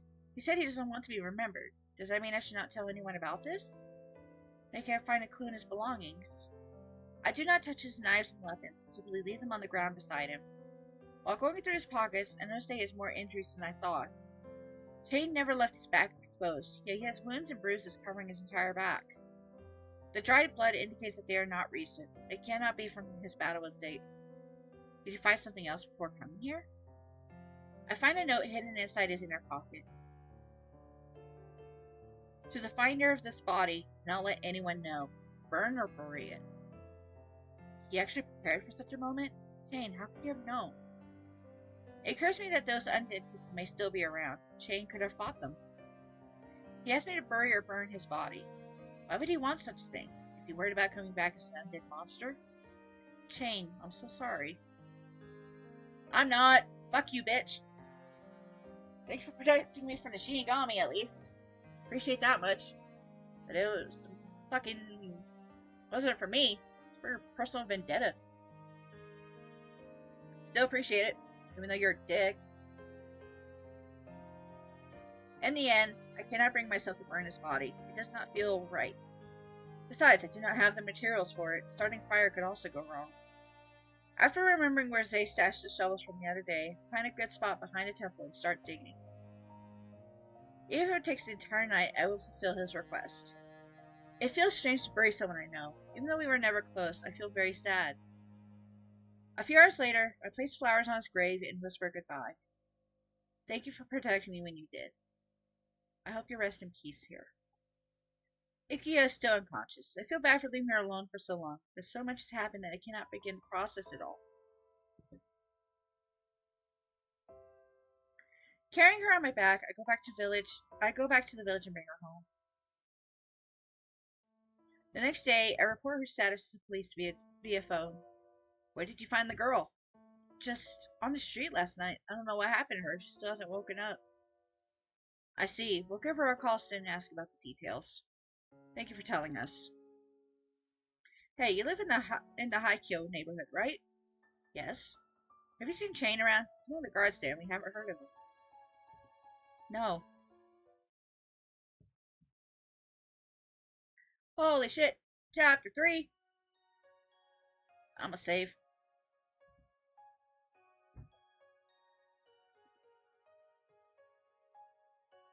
Lonely Demon. Aww.